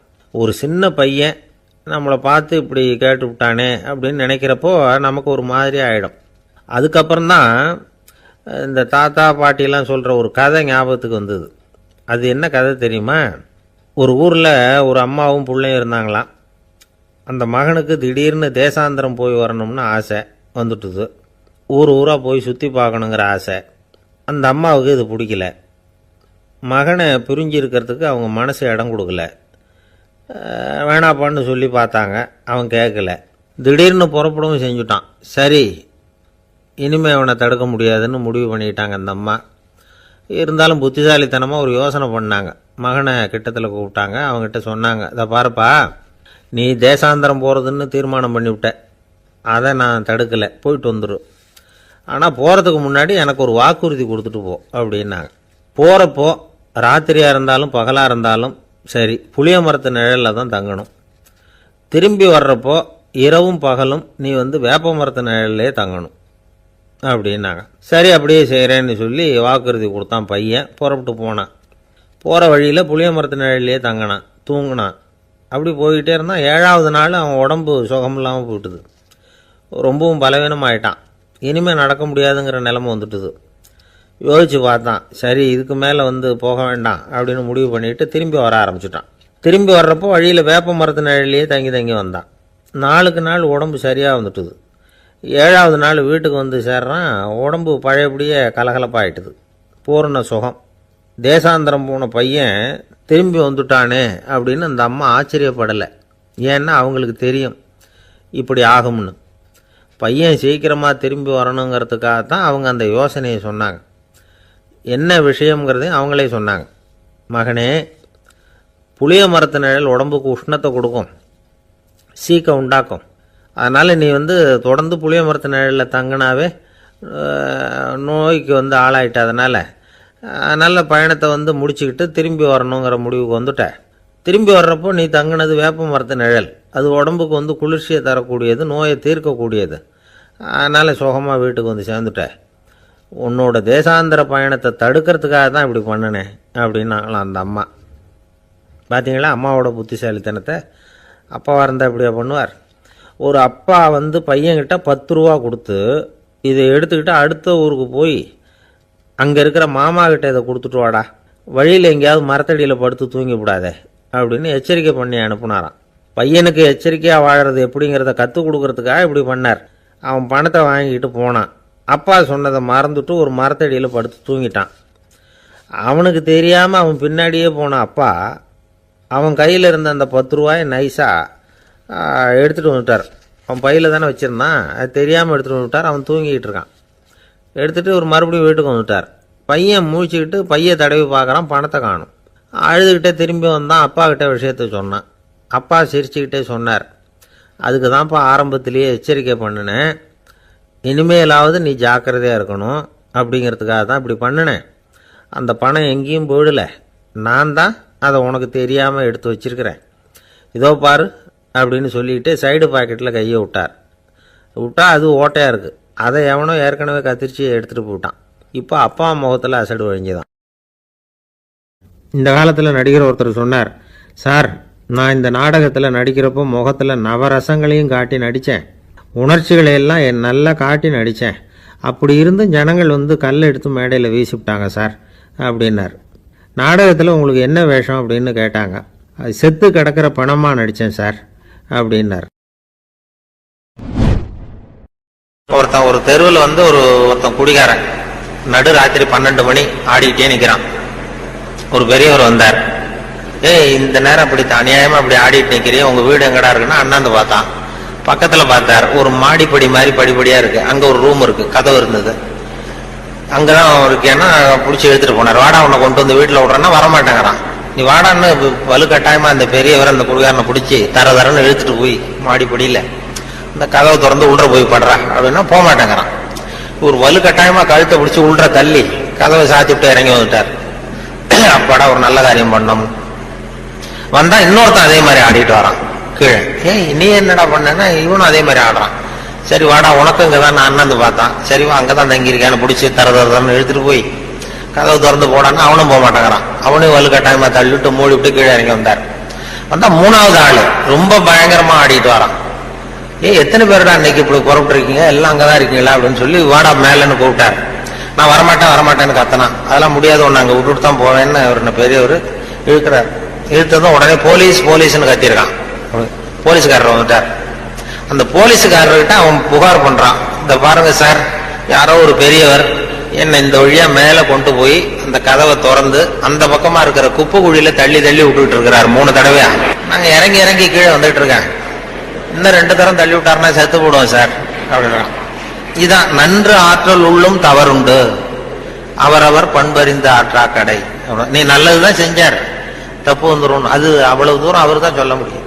அந்த நன்று ஆற்றல் உள்ளும் தவறுண்டு, அவரவர் பண்பறிந்த ஆற்றா. நல்லதுன்னு செய்வாங்க. அப்போ ஒருத்தன் யார்கிட்ட நண்பர்கள்ட்ட கேட்டான், ஒரு 100 ரூபா கொடுங்கடா, ஏதாவது தொழில் செஞ்சு பொழைச்சிக்கிறேன். யாருமே கொடுக்கறதுக்கு ஆள் இல்லை, யாருமே இல்லை. உடனே அவன் என்ன பண்ணா, சரி மனிதர்கள் யாரும் நமக்கு உதவி பண்ண மாட்டேங்கிறாங்க, நமக்கு தேவை ஒரு 100 ரூபா, கடவுளுக்கே ஒரு லெட்டர் போட்டு பார்ப்போம், அவர் தானே எல்லாரையும் படைச்சார், அவர் கொடுக்குறாரா பார்ப்போம். ஒரு போஸ்ட் கார்டு வாங்கினான். போஸ்ட் கார்டை வாங்கி அதில் அன்புள்ள கடவுள் அவர்களுக்கு வணக்கம், எனக்கு மனிதர்கள் யாரும் உதவி செய்ய மாட்டேங்கிறாங்க, எனக்கு ஒரு 100 ரூபா இருந்தால் அதை வச்சு நான் பொழைச்சிக்குவேன், ஒரு 100 ரூபாயை எனக்கு அனுப்பி வைக்கும்படி கேட்டுக்கொள்கிறேன்னு போட்டு கையெழுத்து போட்டான். போட்டு அந்த பக்கம் திருப்பி அட்ரஸ் எழுதணும்ல, பெறுகிறவர் முகவரி உயர் திரு கடவுள் அவர்கள், அப்புறம் தெரு நம்பர், வீட்டு நம்பர், தெரு ஒன்றும் தெரியல. யோசிச்சான், கடவுள் அட்ரஸ் எப்படி கண்டுபிடிக்கிறது யோசிச்சு, சரி எல்லார் அட்ரஸும் போஸ்ட் மாஸ்டருக்கு தெரியும் அப்படின்னு சொல்லி கடவுள் கேரா போஸ்ட் மாஸ்டர் அண்ணாமலை நகர் சிதம்பரம்னு போட்டு விட்டான். அந்த போஸ்ட் மாஸ்டர் ஒரு நல்ல எண்ணம் படைச்சவர். அவர் என்ன பண்ணிட்டாரு, யாரோ ஒருத்தன் அப்பாவித்தனமா 100 ரூபா கேட்டிருக்கான், நாமளே அனுப்பிச்சிருவோம், கடவுளுக்கு அனுப்பியிருக்கான் அப்படின்னு சொல்லி அங்க போஸ்ட் ஆஃபீஸ்ல வேலை செய்யறவங்கள்ட்ட எல்லாம் உங்களால முடிஞ்சதை கொடுங்கப்பா, ஹெல்ப் பண்ணுங்க, அவனுக்கு உதவி பண்ணுவோம்னா ஆளுக்கு உடனே 5-10 எடுத்து கொடுத்தாங்க. எல்லாரும் சேர்த்தா ஒரு 90 ரூபா சேர்ந்து போச்சு. உடனே சேர்ந்த வரைக்கும் அனுப்பிச்சிருவோம் அப்படின்னு சொல்லி மணி ஆர்டர் ஃபார்ம் எடுத்தாரு. மணி ஆர்டர் கமிஷனையும் அவரே ஒத்துக்கிட்டார். அவரே எடுத்துக்கிட்டு இந்த சேர்ந்த பணம் 90 ரூபாய் வச்சு அந்த அவனுக்கு அனுப்பிச்சிட்டார். அவன் வாங்கிட்டான். வாங்கி 90 ரூபாய் வாங்கிட்டு மறுபடியும் ஒரு போஸ்ட் கார்டு வாங்கினான். வாங்கி மறுபடியும் கடவுளுக்கே ஒரு லெட்டர் எழுதினான். அன்புள்ள கடவுள் அவர்களுக்கு வணக்கம், நீங்கள் அனுப்பிய பணம் வந்து சேர்ந்தது, ரொம்ப நன்றி. இருந்தாலும் உங்களுக்கு ஒரு யோசனை சொல்ல விரும்புகிறேன், ஆலோசனை, அறிவுரை. இனிமேல் நீங்கள் எனக்கு பணம் அனுப்பும் பொழுது போஸ்ட் மாஸ்டர் மூலமாக அனுப்ப வேண்டாம், அவர் ஒரு 10 ரூபாய் எடுத்து வச்சுக்கிறார் அப்படின்னா. நல்லது செய்ய போய் கெட்ட பேர் வந்துடுது பாருங்க. இதான் நன்று ஆற்றல் உள்ளும் தவறுண்டு, நன்று ஆற்றல் உள்ளும் தவறுண்டு, அவரவர் பண்பறிந்த ஆற்றா கடை அப்படிங்கிறது அதான். அப்படி அதை பண்ணியிருக்கிறாங்க. அதை ரொம்ப அருமையா இவர் சுத்தானந்த பாரதியார் மொழிபெயர்ப்பு இருக்கு, ஆங்கில மொழிபெயர்ப்பு. அத திருக்குறள் தமிழ்ல எப்படி எழுதியிருக்காரோ அதே அழகில் அவர் ஆங்கிலத்தில் மொழிபெயர்த்திருக்கிறார். சுத்தானந்த பாரதியாருடைய ஆங்கில மொழிபெயர்ப்பு பார்த்தீங்கன்னா அப்படியே இருக்கும். அதாவது உடம்போடு உயிரிட என்ன, மடந்தையோட எம்மிடை தொடர்புன்னு ஒரு திருக்குறள் இருக்கும். அதாவது இந்த பெண்ணுக்கும் எனக்கும் உள்ள தொடர்பு எப்படின்னா உடம்புக்கும் உயிருக்கும் உள்ள தொடர்பு மாதிரி அப்படின்னு அந்த இதுல திருவள்ளுவர் எழுதிப்பார். உடம்போடு உயிரிட என்ன, மற்றென்ன, மடந்தையோடு எம்மிடை தொடர்பு. ஒரு ஊரில் ஒரு ஆள் இருந்தான். அவனுக்கு ஒரே ஒரு மகள். அவளை நல்ல இடத்துல கட்டி கொடுக்கணும்னு ஆசைப்பட்டான். அதுக்காக மாப்பிள்ளை தேடிட்டு இருந்தான். அவன் கொஞ்சம் வசதியான ஆள். அதனால் நிறைய பேர் வந்தாங்க. இருந்தாலும் ஒரு நல்ல குணமுள்ள மாப்பிள்ளையாக இருக்கணும் அவன் எதிர்பார்த்தான். அப்படி இருக்கணும்னு தொடர்ந்து முயற்சி பண்ணான். கடைசியாக ஒரு 3 பேர் கிடைச்சாங்க. அந்த 3 பேரில் யாரை தேர்ந்தெடுக்கிறது, இதுதான் அவனுக்கு வந்த குழப்பம். இந்த நிலைமையில் ஒரு பெரியவரை தேடி போனான். அவர்கிட்ட தன்னுடைய பிரச்சனையை சொன்னான். அவர் கொஞ்சம் யோசனை பண்ணார். அதுக்கப்புறம் 3 பேரையும் கூப்பிட்டார். இதை பாருங்கப்பா, உங்கள் 3 பேருக்கும் 3 மாத கால அவகாசம் தர்றேன். நீங்கள் இப்போ போகலாம். 3 மாதம் கழித்து திரும்பி வரலாம். அப்படி வரும்பொழுது இந்த 3 மாத காலத்தில் நீங்கள் செஞ்ச நல்ல காரியம் ஏதாவது ஒன்று சொல்லணும். அதை வச்சு உங்களில் ஒருத்தரை நாங்கள் தேர்ந்தெடுத்துக்கிறோம் அப்படின்னு சொன்னாராம். 3 பேரும் சரின்னு சொல்லிவிட்டு திரும்பி போயிட்டாங்க. 3 மாதம் ஆச்சு. அதுக்கப்புறம் ஒரு நாள் திரும்பி வந்தாங்க. அவர் அவங்கள கூப்பிட்டு உட்கார வச்சார். அப்புறம் கேட்டார், இப்போ சொல்லுங்கள், இந்த 3 மாத காலத்தில் நீங்கள் செஞ்சுருக்கிற ஏதாவது ஒரு நல்ல காரியத்தை சொல்லுங்க அப்படின்னார். முதல்ல ஒருத்தன் எழுந்திரிச்சு நின்னான். ஐயா, எங்கள் அப்பா இறந்த பிறகு அவரோட கணக்கு வழக்குகளை எடுத்து பார்த்துக்கிட்டு இருந்தேன். அவர் ஒரு வியாபாரிகிட்ட 10,000 ரூபா கடன் வாங்கியிருக்கிறதாக எழுதியிருந்தார். அந்த வியாபாரியும் இப்போ உயிரோடு இல்லை. இருந்தாலும் அந்த வியாபாரியோட மகனை தேடி கண்டுபிடிச்சேன். கணக்கு புத்தகத்தை காட்டினேன். எங்கள் அப்பா உங்கள் அப்பா கிட்ட 10,000 ரூபா கடன் வாங்கியிருக்கிறதாக இதை எழுதியிருக்கிறார். அதனால் அதை திருப்பி கொடுக்கறதுக்காக வந்திருக்கிறேன். இந்தாங்க அந்த பணம் அப்படின்னு சொல்லி கொடுத்துட்டு வந்துட்டேன் அப்படின்னு நானும். இதை பெரியவர் கவனமாக கேட்டுக்கிட்டார். அதுக்கப்புறம் 2வது இளைஞன் எழுந்திரிச்சான். ஐயா, நான் போன மாதம் ஒரு நாள் ராத்திரி வேளையில் ஒரு காட்டுப்பாதை வழியாக எங்கள் ஊருக்கு போய்கிட்டு இருந்தேன். அந்த சமயத்தில் அந்த வழியாக வந்துக்கிட்டு இருந்த ஒரு வழிப்போக்கர்கிட்ட 4-5 திருடர்கள் வம்பு வளர்த்து அவர்கிட்ட இருந்த பொருளை எல்லாம் கொள்ளையடிச்சிக்கிட்டு இருந்தாங்க. நான் உடனே ஒரு குச்சியை எடுத்துகிட்டு ஓடினேன். அந்த திருடர்களை அடித்து விரட்டினேன். பொருளை எல்லாம் மீட்டு அந்த வழிப்போக்கர்கிட்ட ஒப்படைச்சேன். அவரை பத்திரமா அழைச்சிக்கிட்டு போய் அவர் வீட்டில் விட்டுட்டு வந்தேன் அப்படின்னு நானும். இதையும் பெரியவர் கவனமாக கேட்டுக்கிட்டார். அடுத்தபடியாக 3வது இளைஞன் எழுந்திரிச்சான். ஐயா, போன மாதம் ஒரு நாள் நான் ஒரு மலைப்பாதை வழியாக போய்கிட்டு இருந்தேன். மலைப்பாதை விளிம்பில் ஒரு மதகு கட்டை, அது மேலே ஒரு ஆள் படுத்து தூங்கிட்டு இருந்தான். அந்த பக்கம் தவறி உருண்டு விழுந்திருந்தான்னா அதில் பாதாளம். அது மலையடி வாரத்தில் போய் தான் விழணும். அவ்வளவு பள்ளம்.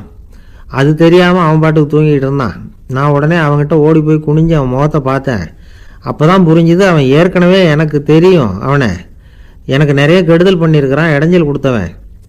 இருந்தாலும் ஐயோ பாவம்னு நினச்சி அவனை எழுப்பி பாதுகாப்பாக வேற ஒரு இடத்துல படுக்க வச்சுட்டு வந்தேன் அப்படின்னு நானும். பெரியவர் இதையும் கேட்டுக்கிட்டார். அதுக்கப்புறம் அவங்க 3 பேரையும் பார்த்து, நீங்கள் போகலாம், நாங்கள் யோசித்து முடிவு பண்ணி உங்களுக்கு சொல்லி அனுப்புகிறோம் அப்படின்னாராம். அந்த இளைஞர்கள் புறப்பட்டு போயிட்டாங்க. அதுக்கப்புறம் அந்த பெண்ணோட அப்பாவை பார்த்து சொன்னார், இந்த 3 பேருமே நல்ல பிள்ளைங்க தான், அதில் ஒன்றும் சந்தேகம் இல்லை. இருந்தாலும் இந்த 3 பேர் செஞ்ச செயல்களையும் ஒப்பிட்டு பார்க்க வேண்டியிருக்கு. முதல் இளைஞன் நேர்மைக்கு எடுத்துக்காட்டாக விளங்குறான். இந்த காலத்தில் இது மாதிரி இளைஞர்களை பார்க்குறது ரொம்ப கஷ்டம்தான். இருந்தாலும் அவன் கடமையை தான் செஞ்சான். 2வது இளைஞன் நல்ல வீரன், தைரியசாலி. ஒரு வீரன் எதை செய்யணுமோ அதைத்தான் இவன் செஞ்சான். இவன் ஒரு லட்சிய மனிதன். 3வது இளைஞன் தன்னுடைய பகைவனுக்கே உதவி செஞ்சிருக்கான். அவன் உயிரை காப்பாற்றியிருக்கிறான். பகைவனுக்கு அருள்வதுங்கிறது ஒரு சாதாரண மனுஷனால் செய்யக்கூடிய காரியம் இல்லை. பகையை மறக்கிறதும் பகைவனுக்கு அருள்வதும் தெய்வீக பண்புகள். அதனால் இவனையே உன்னுடைய மகளுக்கு ஏற்ற மாப்பிள்ளையா தேர்ந்தெடுக்கலாம் அப்படின்னு சொன்னாங்களாம். ஒரு நல்ல நாளில் அவங்களுக்கு திருமணம் நல்ல விதமாக நடந்து முடிஞ்சுதான். இது சுவாமி சின்மயானந்தர் சொல்லியிருக்கிற ஒரு கதை. இதிலேருந்து நாம் புரிந்து கொள்ள வேண்டிய ஒரு கருத்து, நமக்கு கெடுதல் பண்ணவங்களுக்கும் நாம் நல்லது செய்யணும். ஆனால் நடைமுறையில் அப்படி நம்மளால் செய்ய முடியறதில்ல. அதுதான் சிக்கல். நம்மால் ஒருத்தங்கிட்ட கேட்டேன், ஏண்டா உன்னுடைய பகைவன் ஒருத்தன் அது மாதிரி ஒரு மலைப்பாதை மதகு கட்டையில் படுத்திருந்தா உடனே நீ என்ன நினைப்ப அப்படின்னு கேட்டோம். இது ஒரு அருமையான சந்தர்ப்பம்னு நினைப்பேன் அப்படின்னா. எதுக்குன்னு கேட்டோம். அவனை அந்த பக்கமாக உருட்டி கீழே தள்ளுறதுக்கு அப்படின்னா. ஒருத்தர் ரொம்ப கவலையோடு உட்காந்துருந்தார். எதை பற்றி சார் கவலைப்படுறீங்கன்னு கேட்டோம். எதிர்காலத்தை பற்றி கவலைப்படுறேன்னார். ஏன்னு கேட்டோம். என்ன பண்ணுறதுன்னே தெரியல சார், எதிர்காலம் ஒரே இருட்டாக இருக்குது, பாதையே புரியலன்னார். இன்றைக்கி நம்ம இளைஞர்கள் பல பேருக்கு எதிர்காலம் இருட்டாக தான் தெரியுது. அவங்கெல்லாம் இந்த கதையை கொஞ்சம் கேட்கணும். ஒரு மலை அடிவாரத்தில் ஒரு சின்ன கிராமம். அந்த மலை ரொம்ப உயரமானது, அடர்த்தியாக செடி கொடிகள் மரங்கள் அதில் மண்டி கிடக்குது. பகல் வேளையில் இருட்டாக தான் இருக்கும், அவ்வளோ அடர்த்தி. அந்த மலை உச்சியில் ஒரு கோவில். நாள் ராத்திரியே புறப்பட்டாதான் காலையில் அந்த கோவிலுக்கு போய் சேர முடியும். கிராமத்து இளைஞன் ஒருத்தன் அந்த மலை உச்சிக்கு போக வேண்டியிருந்தது. கையில் ஒரு விளக்கை எடுத்துக்கிட்டு நாள் ராத்திரியே புறப்பட்டான். புறப்பட்டு போனவன் கிராமத்து எல்லையிலேயே நின்றுட்டான். ஏன் தெரியுமா? அவன் கையில் இருந்த விளக்கோட வெளிச்சம் 10 அடி தூரத்துக்கு தான் தெரியுது. அது வரைக்கும் தான் பாதை தெளிவாக இருக்குது. அதுக்கு அப்பாலெல்லாம் ஒரே இருட்டாக இருக்குது, பாதை புரியல. இவன் யோசனை பண்ணி பார்த்தான். மனசுக்குள்ள ஒரு சந்தேகம். 10 அடி தூரம் தானே வெளிச்சம் தெரியுது, அப்படின்னா நாம் 10 அடி தூரம் தானே போக முடியும். அதுக்கும் அந்தாண்ட ஒரே இருட்டாக இருக்குதே, அதில் எப்படி நாம் நடந்து போகிறது? நாம் ரொம்ப தூரம் நடந்து போய் ஆகணுமே. அப்படிப்பட்ட நினப்பெல்லாம் அவனுக்கு வந்துட்டுது. இதுதான் அவன் மனசில் ஏற்பட்ட தயக்கம்.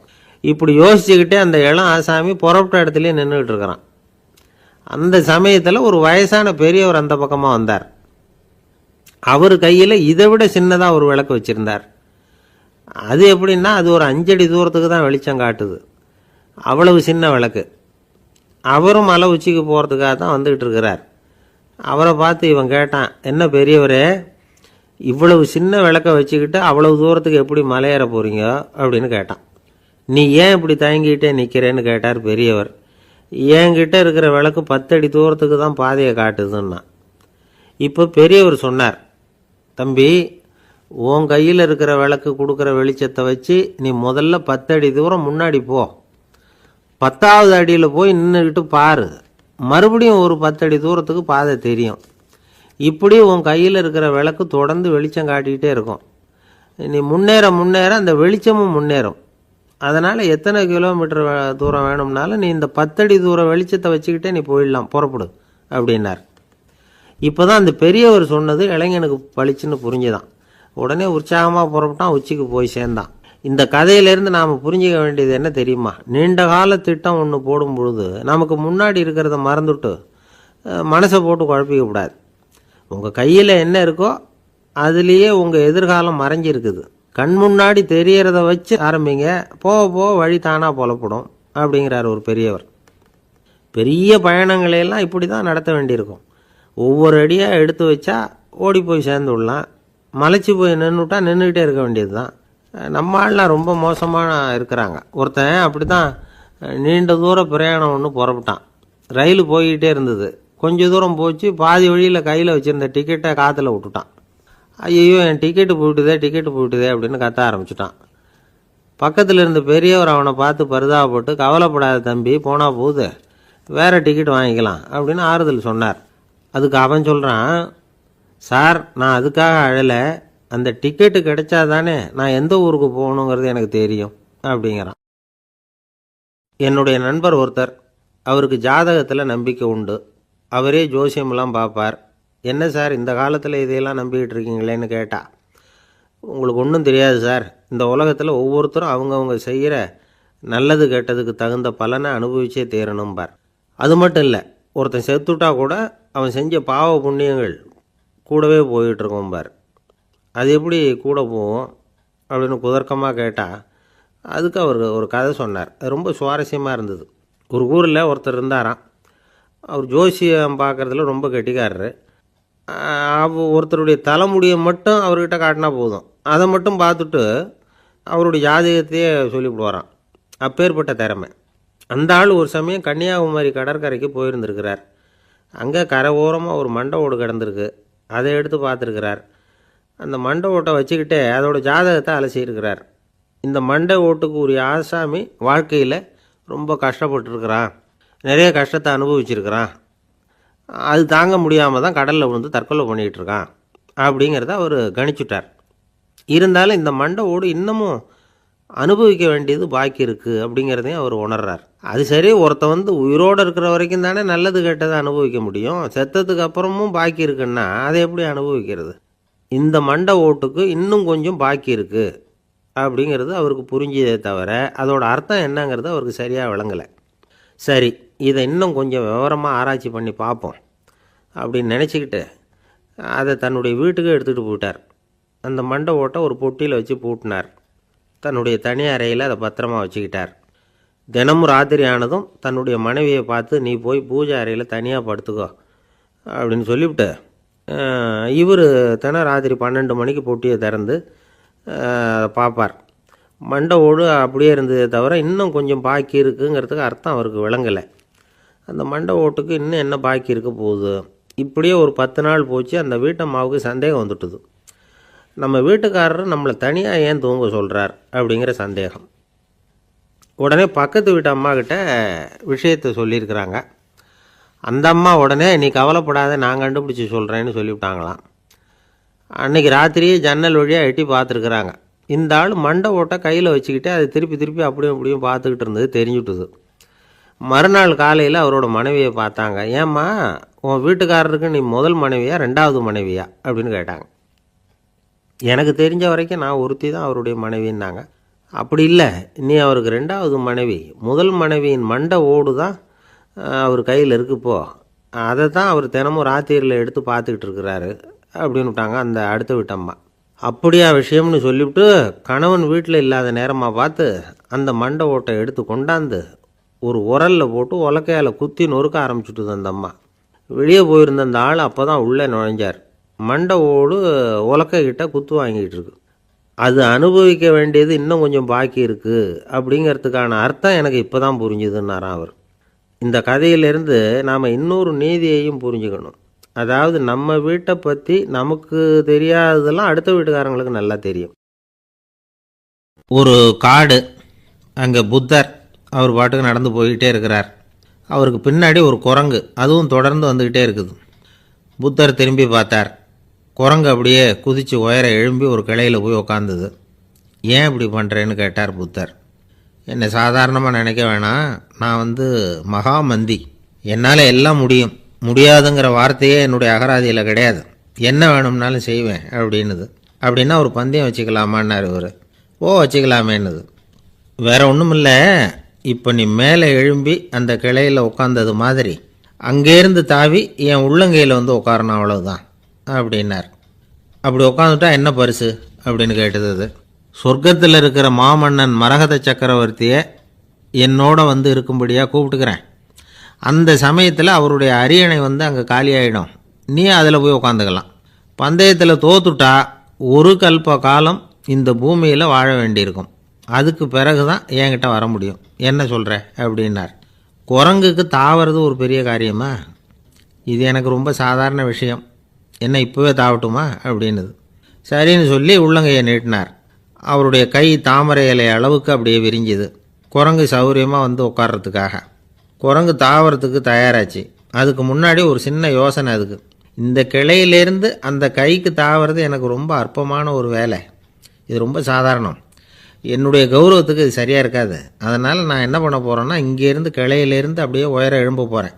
எழும்பி மேல் உலகம் போய் அங்கே ஒரு சுற்றிவிட்டு அதுக்கப்புறம் அங்கேருந்து நேராக இந்த கையில் உட்கார போகிறேன் அப்படின்னு நினச்சிது.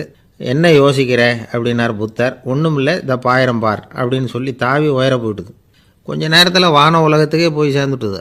அங்கே போய் பார்த்தா அங்கே ஒரு 5 பளிங்கு தூண்கள் இளம் சிவப்பு நிறத்தில் நின்றுக்கிட்டு இருக்குது.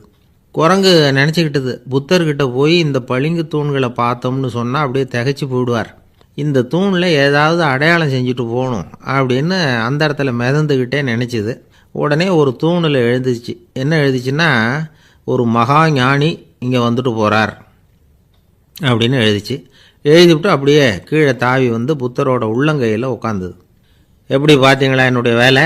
வான உலகத்துக்கே போய் அங்கே இருக்கிற 5 பளிங்கு தூண்களை பார்த்துட்டு அதில் நான் வந்த விவரத்தை எழுதி வச்சுட்டு அதுக்கப்புறம் இங்கே வந்திருக்கிறேன் அப்படின்னுது ரொம்ப பெருமையாக. அப்படியா அப்படின்னார் புத்தர். ஆமாம், சந்தேகமாக இருந்தால் வாங்க, அழைச்சிட்டு போய் காட்டுறேன் அப்படின்னுது அந்த குரங்கு. அதுக்கு தேவையில்லை, அப்படியே கொஞ்சம் கீழே குனிஞ்சு பார் தெரியும் அப்படின்னார் புத்தர். அங்கே பார்த்தா புத்தரோட உள்ளங்கை தெரிஞ்சுது. நல்லா உத்து பார்த்துது. அவரோட ஒரு விரலில் அது எழுதிய வாசகம் தெரிஞ்சுது. குரங்கு யோசனை பண்ணிச்சு, அப்படின்னா வானத்தில் நான் பார்த்தது புத்தரோட விரல்களா அப்படின்னு யோசிச்சுது. இதை புரிஞ்சுக்கிட்ட உடனே அந்த குரங்கோட கர்வம் அழிஞ்சு போச்சான். நம்ம மனசு தான் இந்த குரங்கு. மனம்ங்கிறதும் ஆணவங்கிறதும் ஒரு நாணயத்தின் 2 பக்கங்கள். மனம் உள்ளவரை ஆணவமும் இருக்கும், மனம் அழிஞ்சாதான் ஆணவம் அழியும். மனம் அழிய வேண்டும் அப்படின்னு பெரியவங்க சொல்கிறது இந்த அர்த்தத்தில் தான். நம்ம ஆளுங்க சவால் விடுறதெல்லாம் வேறு மாதிரி. ஒருத்தன் ஒரு வாய்க்காலை தாண்டுறேன்னு பந்தயம் கட்டி தாண்ட முடியாமல் வாய்க்காலில் விழுந்து காலை உடச்சிக்கிட்டு கட்டு போட்டுக்கிட்டு வந்தான். ஏன்டா அப்படின்னு கேட்டாங்க. நான் பந்தயம் கட்டின நேரம் சரியில்லை அப்படின்னா. எப்படிறான்னு கேட்டிருக்காங்க. வாய்க்காலில் தண்ணி இருக்கிற நேரமாக பார்த்து பந்தயம் கட்டியிருக்கணும் அப்படின்னானா. ஒரு அம்மா, அவங்களுக்கு 35 வயசு இருக்கும். குடும்பத்தில் எந்த கஷ்டமும் இல்லை. இருந்தாலும் காரணம் இல்லாமல் பிள்ளைங்க பேரில் கோவப்படுறது, எரிஞ்சு விடுறது அவங்க வழக்கம். பிள்ளைங்க அழும். உடனே அவங்க மனசும் சங்கடப்படும். இன்னொரு அம்மா, நல்ல வேலையில் இருக்கிறவங்க, வாரத்துக்கு ஒரு தடவையாவது தலைவலி வந்துடும். இவங்களுக்கெல்லாம் உடம்புல எந்த கோளாறும் இல்லை, மனசு மட்டும் சரியாக இருக்காது. தூக்க மாத்திரை கையில் வச்சுருப்பாங்க. 30-35 வயசுடைய பெண்களுக்கு சர்வசாதாரணமாக காணப்படுகிற மனக்கோளாறு இது. இதுக்கு பேர் மனவாட்டம், டிப்ரெஷன், மனமடிவு அப்படின்னு சொல்லலாம். இந்த நோய்க்கு அறிகுறி என்ன தெரியுமா? மனசில் வருத்தமான உணர்வு இருக்கும். அடிக்கடி அழலாம் போல தோணும். முன்னால் எல்லாம் எந்தெந்த செயலில் ஆர்வம் இருந்ததோ அதெல்லாம் குறைஞ்சிரும், அல்லது சுத்தமாகவே ஆர்வம் இல்லாமல் போயிடும். சில பெண்கள் இளம் வயசில் பக்கத்தில் இருக்கிறவங்க கிட்ட கலகலப்பாக பேசுவாங்க, வீட்டை அலங்கரிக்கிறதுல ஆர்வம் இருக்கும். இப்போ அதிலெல்லாம் ஆர்வம் இல்லாமல் போயிடும். எந்த வேலை செஞ்சாலும் சீக்கிரம் களைப்பு அடைஞ்சுடுறது மாதிரி ஆகிடும். நமக்கு யாருமே உதவியாக இல்லை, நம்ம எல்லாரும் கை விட்டுட்டாங்க போல இருக்குதே அப்படிங்கிற உணர்வுலாம் உண்டாகும். தன்னைத்தானே குறை சொல்லிக்குவாங்க. நாம் தப்பு பண்ணிவிட்டோம் போல இருக்குதே அப்படின்னு தோணும். குற்றம் பண்ணிட்டதா நினச்சி கஷ்டப்படுவாங்க. பசி இருக்காது, தூக்கத்தில் தொந்தரவு இருக்கும். அடிக்கடி செத்து போடலாங்கிற உணர்வு வரும். தற்கொலை பண்ணிக்கலாங்கிற எண்ணம் உண்டாகும். சில பேர் தற்கொலை முயற்சியில் கூட ஈடுபடுவாங்க. சில பேருக்கு பலவிதமான உடல் வலிகள் இருக்கும், பலவீனம் இருக்கும், சீக்கிரமாக களைப்படைஞ்சு போடுவாங்க. இதெல்லாம் மனவாட்ட நோய்க்கான தன்மைகள். இந்த மனவாட்டம், அதாவது டிப்ரெஷனை 2 வகையாக பிரிக்கலாமா. ஒன்று தானாக உண்டாக்கிக்கிறது, இன்னொன்று எதிர் விளைவை உண்டு பண்ணுகிற அல்லது நரம்பு சம்பந்தப்பட்ட டிப்ரெஷன். தானாக உண்டாக்கிக்கிற மனவாட்ட நோய் இருக்கு பாருங்கள், அதுக்கு ஏதாவது சூழ்நிலை காரணமாக இருக்கலாம், அல்லது இல்லாமலும் போகலாம். மூளையில் டொப்பாமைன் அல்லது செரட்டோனின் இதோட அளவு குறையும் பொழுது இந்த டிப்ரெஷன் உண்டாகுது. இதுக்கு ஓரளவு பிறவி காரணங்கள் கூட இருக்கலாம். குடும்பத்தில் வேறு சிலருக்கும் வரலாம். பாதிக்கப்பட்ட பெண்ணை பார்க்குறதுக்கு பலவீனமாக தெரியும், கடுமையான குற்ற உணர்வு இருக்கும், தனியாக இருக்கிறதுக்கு ஆசைப்படுவாங்க, நடு ராத்திரியில் எழுந்திரிச்சு உட்காந்து கஷ்டப்பட்டுக்கிட்டு இருப்பாங்க, கொடூரமான முறையில் தற்கொலை பண்ணிக்க முயற்சி பண்ணுவாங்க, தீ வச்சுக்கிறது, அமிலத்தை குடிக்கிறது, தூக்கில் தூங்குறது. இப்படி தானாக வரவழைச்சிக்கிற மனவாட்ட நோய் மறையக்கூடிய நோய். ஒரு தடவை வந்தால் 3லேருந்து 6 மாதம் வரைக்கும் நீடிக்கும். இடைப்பட்ட காலங்களில் நோயாளி இயல்பாக இருப்பார். எதிர் விளைவை உண்டு பண்ணுகிற அல்லது நரம்பு சம்பந்தப்பட்ட மனவாட்ட நோய் எப்படின்னா, கணவன் மனைவி, மாமியார் மருமகள், இப்படிப்பட்ட உறவு முறை பிரச்சனைகள், தோல்விகள், எரிச்சல்கள், ஆஃபீஸு பிரச்சனை, இப்படிப்பட்ட சூழ்நிலையால் உண்டாகிறது. எல்லாத்துக்கும் மருந்து இருக்குது, மார்க்கம் இருக்குது, கவலைப்பட வேண்டியதில்லை, தைரியமாக இருக்கணும். உளவியல் மருத்துவம் இதுக்கு ரொம்ப உபயோகமாக இருக்கும். சில பெண்களை பாருங்கள், அவங்க எதுக்கும் அலட்டிக்கிறது இல்லை. ஒரு அம்மா அப்படி தான் தன்னுடைய கணவனை அழைச்சிக்கிட்டு ஒரு மனநோய் மருத்துவர்கிட்ட வந்தாங்க. டாக்டர், எங்கள் வீட்டுக்காரர் திடீர்னு ஒரு மாதிரி ஆயிட்டார், வித்தியாசமாக நடந்துக்கிறார். எப்படின்னா, இவர் தன்னையே ஒரு ஒட்டடை பூச்சியாக நினச்சிக்கிட்டு இருக்கிறார். அப்படி நினச்சிக்கிட்டு தன்னுடைய தலையாலேயே வீட்டில் உள்ள ஒட்டடையெல்லாம் தொடச்சிக்கிட்டு இருக்கிறார் அப்படின்னாங்க. எவ்வளவு நாளாக அப்படி இருக்குதுன்னு கேட்டார் டாக்டர். 1 வாரமாக அப்படி இருக்குது அப்படின்னாங்க அந்த அம்மா. அப்படின்னா முன்னாடியே ஏன் அழைச்சிட்டு வரல அப்படின்னு கேட்டார் டாக்டர். வீடு பூரா சுத்தமாகட்டுமேன்னு பார்த்துக்கிட்டு இருந்தேன் டாக்டர் அப்படின்னாங்களாம் அந்த அம்மா. ஒரே ஒரு ஊரில் ஒரு பாதிரியார் இருந்தார். ரொம்ப நாள் சந்தோஷமாக வாழ்ந்தார். ஒரு நாள் அவர் மடத்து சமையல் அறையில் பாத்திரங்களை கழுவி துலக்கி சுத்தப்படுத்திக்கிட்டு இருந்தார். அந்த சமயத்தில் ஒரு தேவ தூதன் அவர் முன்னாடி நின்னான். இவர் நிமிர்ந்து பார்த்தார். ஆண்டவர் என்னை உங்ககிட்ட அனுப்பியிருக்கிறார், பரலோகத்தில் வாசம் செய்யறதுக்கு உங்களுக்கு நேரம் வந்துட்டுது அப்படின்னு அந்த ஆள். ஆண்டவருக்கு என்னோட ஞாபகம் வந்ததுக்கு நன்றி. ஆனாலும் இப்போ இங்கே நீயே பாரு, எவ்வளவு பாண்டங்கள் பாக்கி இருக்கு, இவ்வளவையும் நான் சுத்தப்படுத்த வேண்டியிருக்கு. நான் நன்றி கெட்டவனாக இருக்க விரும்பலை. இந்த பணியை முடிக்கிற வரைக்கும் என்னுடைய பரலோக வாழ்வை தள்ளி வைக்க முடியுமா? நீ என்ன நினைக்கிற அப்படின்னு கேட்டார். தேவதூதன் தனக்கே உரிய விவேகத்தோட அன்போட பாதிரியாரை பார்த்தான். சரி, என்ன செய்யலாம்ங்கிறத அப்புறம் சொல்கிறேன் அப்படின்னு சொல்லிவிட்டு புறப்பட்டு போயிட்டான். ஒரு நாள் அந்த பாதிரியார் தோட்டத்தில் உள்ள களைகளை எல்லாம் ஒரு களை கொத்தியால் கொத்தி களை எடுத்துக்கிட்டு இருக்கிறார். அந்த சமயத்தில் இந்த தேவதூதன் மறுபடியும் அவர் முன்னாடி நிற்கிறான். பாதிரியார் பார்த்தார். இதை பாரு, இந்த தோட்டம் பூராவும் எவ்வளவு களை மண்டி கிடக்கு, பரலோகம் கொஞ்ச காலம் எனக்காக பொறுத்திருக்கலாம்னு நீ நினைக்கிறியா அப்படின்னு கேட்டார். தேவதூதன் சிரிச்சுக்கிட்டே மறுபடியும் மறைஞ்சிட்டான். மறுபடியும் அவர் களை எடுக்கிறது, தானிய களஞ்சியத்துக்கு வர்ணம் பூசுறது, இப்படிப்பட்ட வேலைகளில் ஈடுபட்டிருக்கார். இன்னொரு நாள் ஒரு மருத்துவமனையில் நோயாளிகளை கவனிச்சிக்கிட்டு ரொம்ப தீவிரமாக இருக்கிறார் அந்த பாதிரியார். ஒரு நோயாளியோட தாகத்துக்கு தண்ணீர் கொடுத்துட்டு நிமிர்ந்து பார்க்குறப்போ தேவதூதன் மறுபடியும் அவர் முன்னாடி நிற்கிறான். இந்த தடவை பாதிரியார் தன்னலமற்றவராக பேரன்பை காட்டக்கூடிய வகையில் தன்னுடைய 2 கைகளையும் உயர்த்தியபடி தேவதூதனின் கவனத்தை பிணியால் வாடக்கூடிய நோயாளிகளின் பக்கம் திருப்பினாராம். தேவதூதன் ஒன்றும் சொல்லலை, மறைஞ்சிட்டான். அன்னைக்கு சாயந்தரம் பாதிரியார் மடத்தில் உள்ள தன்னுடைய அறைக்கு போய் இளைப்பாறினார். யோசித்து பார்த்தார். தேவதூதனையும் தேவதூதனின் விருப்பத்தையும் பல நாள் தள்ளி போட்டு வந்ததையும் அவர் ரொம்ப நினச்சி பார்த்தார். திடீர்னு தான் முதுமை அடைகிறதையும் சோர்வு அடைகிறதையும் உணர்ந்தார். ஆண்டவரை நினச்சார். ஆண்டவரே, உம்முடைய தூதனை மறுபடியும் என்கிட்ட அனுப்புனா நான் சந்திக்கிறதுக்கு ஆவலாக இருக்கேன் அப்படின்னு சொல்கிறப்பவே தேவதூதன் பக்கத்தில் நின்னான். பாதிரியார் நிமிர்ந்து பார்த்தார். நீ இப்போவே என்னை அழைச்சிக்கிட்டு போக விரும்பினா நான் பரலோகத்துக்கு வர்றதுக்கு தயாராக இருக்கேன்னார். தேவதூதன் அந்த பாதிரியாரை அன்போடவும் விவேகத்தோடவும் பார்த்து, நீங்கள் என் கூட பரலோகத்துக்கு வர்ற தயாராக இருக்கிறதா சொல்கிறீங்க, ஆனால் நீங்கள் இது வரைக்கும் வேறு எங்கே இருந்ததா நினைக்கிறீங்க அப்படின்னானா. அப்படின்னா இது வரைக்கும் இருந்த இடம் தான் பரலோகம் அப்படிங்கிறத உணர்த்தியிருக்கிறான். பரலோகம்னா என்னென்னு புரிஞ்சுக்கிறதுக்கு இந்த சம்பவம் நமக்கு உதவியாக இருக்குது. தொண்டு செய்கிறத விட பெரிய செயல் வேறு எதுவும் இருக்க முடியாது. அது நம்ம மனசுக்கு கொடுக்குற சுகத்தை வேறு எதுவும் கொடுக்க முடியாது. நாம் தொண்டு செய்கிற இடம் தான் அந்த புண்ணிய இடம். ஆனால் இந்த காலத்துல எல்லாம் நாம் தொண்டு செய்யணும்னு நினச்சி ஏதாவது ஆரம்பித்தா கூட அதை ஒரு மாதிரியாக சுற்றி நின்று வேடிக்கை பார்க்க ஆரம்பிச்சிடுறாங்க. ஒரு பெரியவர் அப்படி தான் ஒரு தொண்டு செஞ்சுக்கிட்டு இருந்தார். ஒரு கோவில் கட்டிக்கிட்டு இருந்தாங்க. அதில் ஒரு இடத்துல ஒரு பலகையை வச்சு ஆணி அடிக்கிற வேலையை செஞ்சுக்கிட்டு இருந்தார் அந்த பெரியவர். ஒரு சின்ன பையன் அதை ரொம்ப ஊக்கமாக அக்கறையாக கவனிச்சிக்கிட்டு இருந்தான். பெரியவர் இதை கவனித்தார். என்னப்பா பார்க்குற, உனக்கும் இது மாதிரி தொண்டு செய்யணும்னு ஆசையாக இருக்கா அப்படின்னு கேட்டார். அதுக்கு அந்த பையன் சொல்கிறான், அப்படி இல்லைங்க, நீங்கள் ஆணி அடிக்கிறப்போ கையில் சுத்தியால் அடிச்சுக்கிட்டா எப்படி துடிப்பீங்க, எப்படி கத்துவீங்கன்னு தெரிஞ்சுக்கிறதுக்காக அதை பார்க்கணும்னு ஆசை, அதுக்காக தான் காத்துக்கிட்டு இருக்கேன் அப்படின்னு நானும். ஒரு ஊரில் ஒரு ஞானி இருக்கிறார். ரொம்ப பெரிய ஞானி, ரொம்ப வயசாயிட்டுது. கடைசி காலத்தில் அவர்கிட்ட சில பேர் வந்தாங்க. உங்கள் குரு யார் அப்படின்னு கேட்டாங்க. அவர் நிமிர்ந்து பார்த்தார். எனக்கு ஆயிரக்கணக்கான குருமார்கள் உண்டு, அவங்க பேரெல்லாம் சொல்லணும்னா இந்த காலம் பத்தாது. ஆனால் முக்கியமான ஒரு 3 பேரை பற்றி மட்டும் உங்களுக்கு சொல்கிறேன் அப்படின்னாராம். அப்புறம் சொன்னார், அந்த 3 பேரில் ஒருத்தன் ஒரு திருடன். ஒரு சமயம் ஒரு பாலைவனம் வழியாக நான் போய்கிட்டு இருந்தேன். அப்போது வழி தவறி போய் ஒரு கிராமத்துக்கு போயிட்டேன். அது இருட்டு நேரம், நடுராத்திரி, ஊரே உறங்கி போச்சு.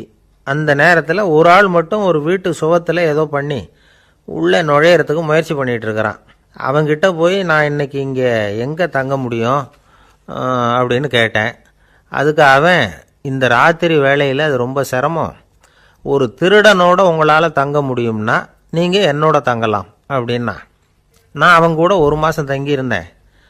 ஒவ்வொரு நாள் ராத்திரியும் இப்போ நான் என்னுடைய வேலைக்கு போகிறேன், நீங்கள் ஓய்வு எடுத்துக்கோங்க அப்படின்னு சொல்லிவிட்டு போவான்.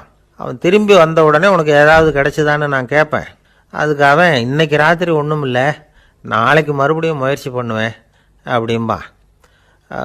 எப்பவும் அவன் நம்பிக்கை இழந்ததே கிடையாது, எப்பவும் சந்தோஷமாகவே இருப்பான். நானும் ரொம்ப காலமாக தியானம் பண்ணிக்கிட்டே இருந்தேன், ஒன்றுமே நடக்கலை. ஆனால் நான் என்ன பண்ணேன் தெரியுமா, மனசு வருத்தப்படும், நம்பிக்கை இழந்துருவேன்.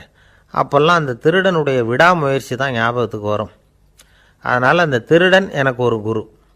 என்னுடைய 2வது குரு யாருன்னா அது ஒரு நாய்.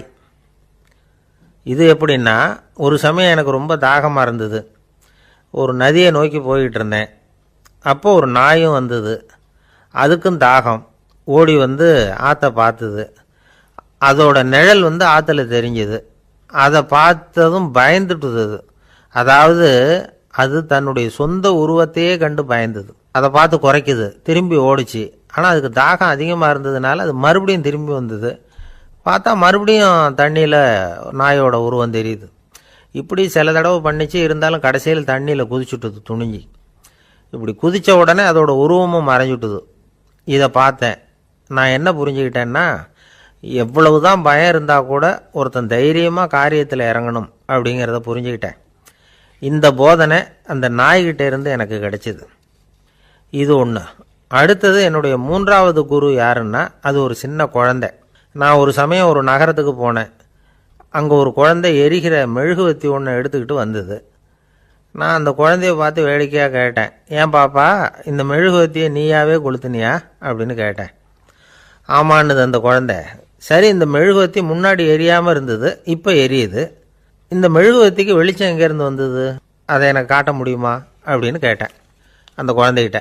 இதுக்கு அந்த குழந்தை சிரிச்சுக்கிட்டு அந்த மெழுகுவத்தியை ஊதி அணைச்சுட்டுது. அதுக்கப்புறம் என்னை பார்த்து கேட்டுது, இப்போ இந்த மெழுகுவத்தியின் வெளிச்சம் போனதை பார்த்தீங்க இல்லையா, அது எங்கே போச்சுன்னு எனக்கு சொல்லுங்க அப்படின்னுது. அந்த குழந்தை இப்படி கேட்டதும் என்கிட்ட இருந்த ஆணவம் அழிஞ்சுட்டுது. நான் படித்ததெல்லாம் அந்த வினாடியில் சுக்கு நூறாக போட்டுது. என்னுடைய முட்டாள்தனத்தை நான் உணர்ந்தேன் அப்படின்னு இவ்வளவும் அந்த ஞானி விவரமாக சொன்னாராம். அதனால் நாம் இன்னார்கிட்டே இருந்து தான் இதை கற்றுக்கணுங்கிறது இல்லை, யாருக்கிட்டே இருந்தும் எதையும் கற்றுக்கலாம். நம்மால் ஒருத்தன் ஒரு நாய் வளர்த்துக்கிட்டு இருந்தான். அந்த நாய்க்கு வால் கிடையாது. யாரோ ஏற்கனவே வெட்டி எடுத்துட்டாங்க. இந்த நாய் தான் சார் எனக்கு குரு, அதுகிட்டே இருந்து கூட நான் பாடம் கற்றுக்கிட்டு இருக்கிறேன் அப்படின்னா.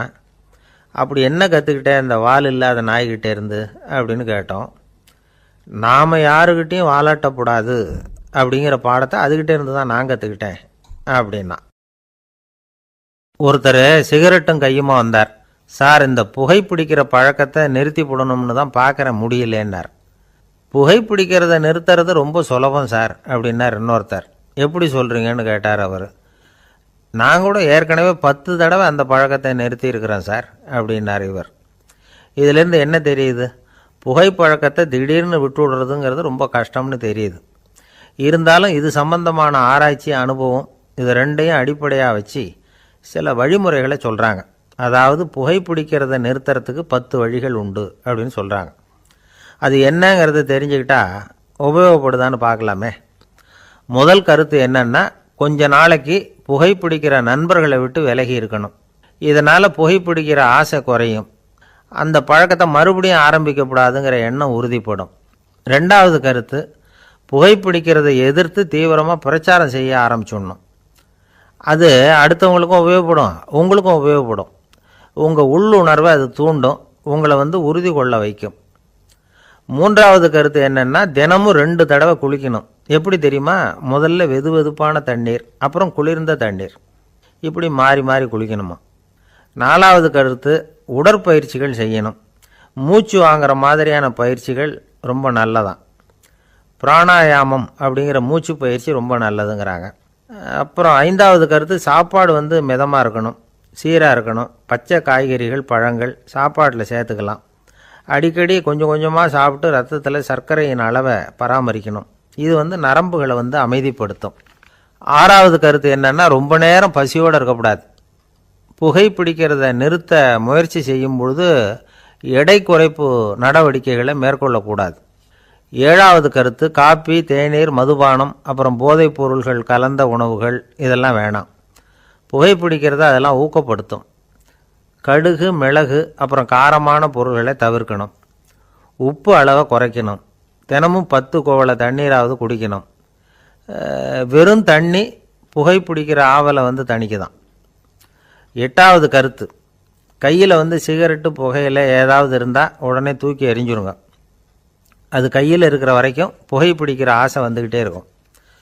9வது கருத்து என்னென்னா, இறை நம்பிக்கை உள்ளவங்க புகைப்பிடிக்கிற எண்ணம் வர்றப்போவெல்லாம் பிரார்த்தனை செய்ய ஆரம்பிச்சுடலாம்.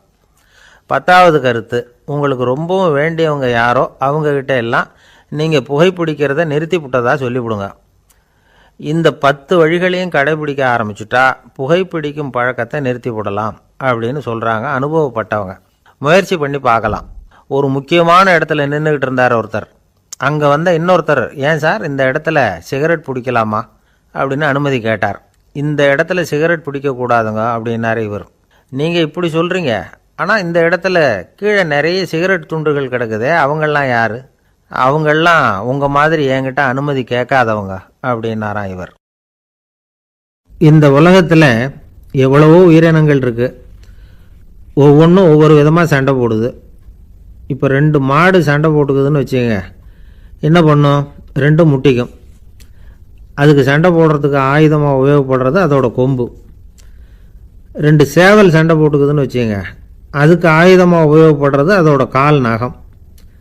காலால் தான் அது ஒன்றோட ஒன்று சண்டை போட்டுக்கும். ஆனால் 2 மனுஷன் சண்டை போட்டுக்கிறான்னு வச்சுக்கோங்க, இவன் இன்னதை தான் ஆயுதமாக உபயோகப்படுத்துவான்னு குறிப்பிட்டு சொல்ல முடியாது. கல்லை எடுப்பான், கத்தி எடுப்பான், துப்பாக்கி எடுப்பான், என்ன வேணாலும் பண்ணுவான். வாயால் திட்டுவான், கையால் அடிப்பான், காலால் உதைப்பான், சகலகலா வல்லவன். விலங்குகள்லாம் பொதுவாக வாயை சாப்பிட்றதுக்கு மட்டும்தான் உபயோகப்படுத்துது. ஆனால் இவனுக்கு சாப்பிட்றதுக்கும் அதுதான், சாப்பிட்டு விட்டு திட்டுறதுக்கும் அதுதான். ஆனால் ஒரு விஷயத்தில் மட்டும் கெட்டிக்கிறேன். அதாவது நாம் சண்டை போட்டுக்கிட்டாலும் பரவாயில்லை, கோழிகள் சண்டை போடாமல் இருக்கணும் அப்படின்னு ஆசைப்படுறான். எதுக்காக? கோழிகள் சண்டை போடாமல் இருந்தால் நிறைய முட்டைகள் போடுமா, அதுக்காக தான் இந்த அக்கறை. கோழி பண்ணை வச்சுருக்கிறவங்களுக்கு இது ஒரு பெரிய பிரச்சனை. அதாவது பண்ணையில் இருக்கிற கோழிகளுக்குள்ளே அடிக்கடி சண்டை வந்துடும். அதனால் முட்டை உற்பத்தி குறைஞ்சிரும். சரி, இதுக்கு என்ன பண்ணுறது? பண்ணையில் போய் உட்காந்துக்கிட்டு தினமும் பஞ்சாயத்து பேசிகிட்டு இருக்க முடியுமா? அமெரிக்காவில் கோழி பண்ணை வச்சுருக்கிற ஒருத்தர் இதை பற்றி யோசனை பண்ணி பார்த்தாராம். ஒரு வழியையும் கண்டுபிடிச்சிருக்கார். கோழிக்கெல்லாம் மூக்கு கண்ணாடி மாட்டி விட்டுட்டோம்னா அது சண்டை போடுற குணம் குறைஞ்சிரும், முட்டை அதிகமாகிடும். அந்த கண்ணாடியில் உள்ள லென்ஸு சிவப்பு நிறத்தில் இருக்கணும், அவ்வளவுதான் அப்படின்னு அவர் கண்டுபிடிச்சாராம். இது ஏற்கனவே நடைமுறையில் கண்டுபிடிக்கப்பட்ட ஒரு விஷயம். ஆனால் எல்லா கோழிக்கும் சிவப்பு மூக்கு கண்ணாடி எப்படி மாட்டி விடுறது? அப்படியே மாட்டி விட்டாலும் அது நழுவாமல் இருக்கணுமே. இப்போ நாமெல்லாம் நடு விரலால் மூக்கு கண்ணாடி நடுவில் தொட்டு அப்படி ஸ்டைலாக சரி பண்ணிக்கிறோம். அது மாதிரி கோழி எப்படி சரி பண்ணிக்கும்? இதுதான் பிரச்சனை. இதுக்கு அவர் என்ன வழி கண்டுபிடிச்சாருன்னா, கோழிக்கெல்லாம் மூக்கு கண்ணாடிக்கு பதிலாக விழியொட்டு வில்லைகள், கான்டாக்ட் லென்ஸ், அதை பொருத்தி விட்டா என்ன அப்படின்னு யோசனை பண்ணார். அதே மாதிரி பண்ணார். அதே மாதிரி செஞ்சு பார்த்தார், வெற்றி. அதுக்கப்புறம் கோழியெல்லாம் சண்டை போட்டுக்கலையாம், சமாதான பிரியர்கள் ஆகிட்டு தான். கோழிகளுக்கு இயல்பாகவே சண்டை போடுற குணம் உண்டு. ஆனால் அதோட கண்ணுக்கு பார்க்குற பொருள்லாம் ரோஜா நிறத்துலையோ அல்லது இன்னும் சொல்லப்போனால் அழுத்தமான சிவப்பு நிறத்துலையோ தெரிஞ்சதுன்னா சண்டை போடுற குணம் குறைஞ்சிருதான். அந்த சமயத்தில் அது அதிகமாகவும் முட்டையிட ஆரம்பிச்சுடுதான். அதே நேரத்தில் இறை எடுக்கிறத கூட குறைச்சிக்குதான்.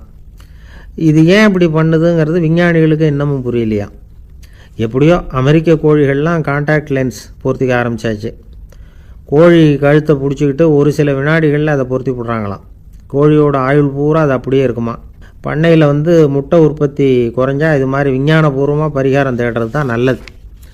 நமக்கு வேண்டியப்பட்ட ஒருத்தர், அவர் ஒரு கோழி பண்ணை வச்சுருந்தார். அந்த பண்ணையில் பாதி கோழி திடீர்னு செத்து போச்சு. உடனே ஒரு கால்நடை மருத்துவர்கிட்ட போக வேண்டியது தானே. அங்கே போகல. உள்ளூரில் மந்திரம் பண்ணிகிட்டு இருந்த ஒரு சாமியார்கிட்ட போனார். அவர் காலில் விழுந்தார். சாமி, என் பண்ணையில் பாதி கோழி செத்து போட்டுதுன்னார். சாமியார் யோசனை பண்ணார். சரி, பண்ணையில் வாசப்படி கிழக்கு பக்கமாக வச்சுருக்கியா மேற்கு பக்கமாக வச்சுருக்கியான்னு கேட்டார். கிழக்கு பக்கமாக இருக்குன்னார் அவர். அதுதான் தப்பு, மேற்கு பக்கமாக அதை மாற்று, சரியாக போடும்னாராம். அதே போல் இவர் போய் மாற்றிவிட்டார். அப்பவும் பாதி செத்து போச்சு. மறுபடியும் சொன்னார், சாமி மறுபடியும் பாதி கோழி செத்து போட்டுதேன்னார்.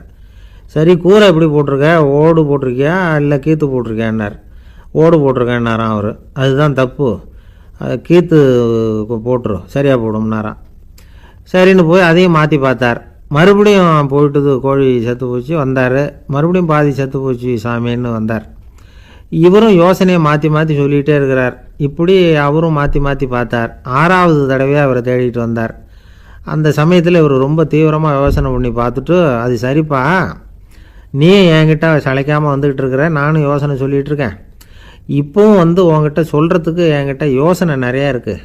ஆனால் சோதிக்கிறதுக்கு உங்ககிட்ட கோழி இல்லையே, என்ன பண்ணுறது அப்படின்னாராம் இவர். ஒரு தெருவில் சில சிறுவர்கள் விளையாடிக்கிட்டு இருந்தாங்க. ஏதோ ஒரு உயரமான கல்லை நடுத்தெருவில் வச்சு அதை சுற்றி சுற்றி ஓடி வந்துக்கிட்டு இருக்கிறாங்க. அது என்ன விளையாட்டோ அவங்களுக்கு தான் தெரியும். கொஞ்ச நேரம் அப்படி விளையாடிக்கிட்டு இருந்தவங்க விளையாடி முடிச்சதும் அந்த கல்லை நடுத்தெருவில் அப்படியே விட்டுட்டு அவங்கவுங்க வீட்டுக்கு ஓடி போட்டாங்க. அதுக்கப்புறம் அந்த வழியாக 2 பெண்கள் பேசிக்கிட்டே வந்தாங்க. பேச்சு சுவாரஸ்யத்தில் நடுத்தெருவில் இருந்த அந்த கல்லை கவனிக்கலை. காலில் இடிச்சுட்டுது, லேசாக ரத்தம் வந்துட்டுது, வலி தாங்கலை. காலில் இடிச்சுக்கிட்ட பொண்ணு திட்ட ஆரம்பிச்சுட்டுது.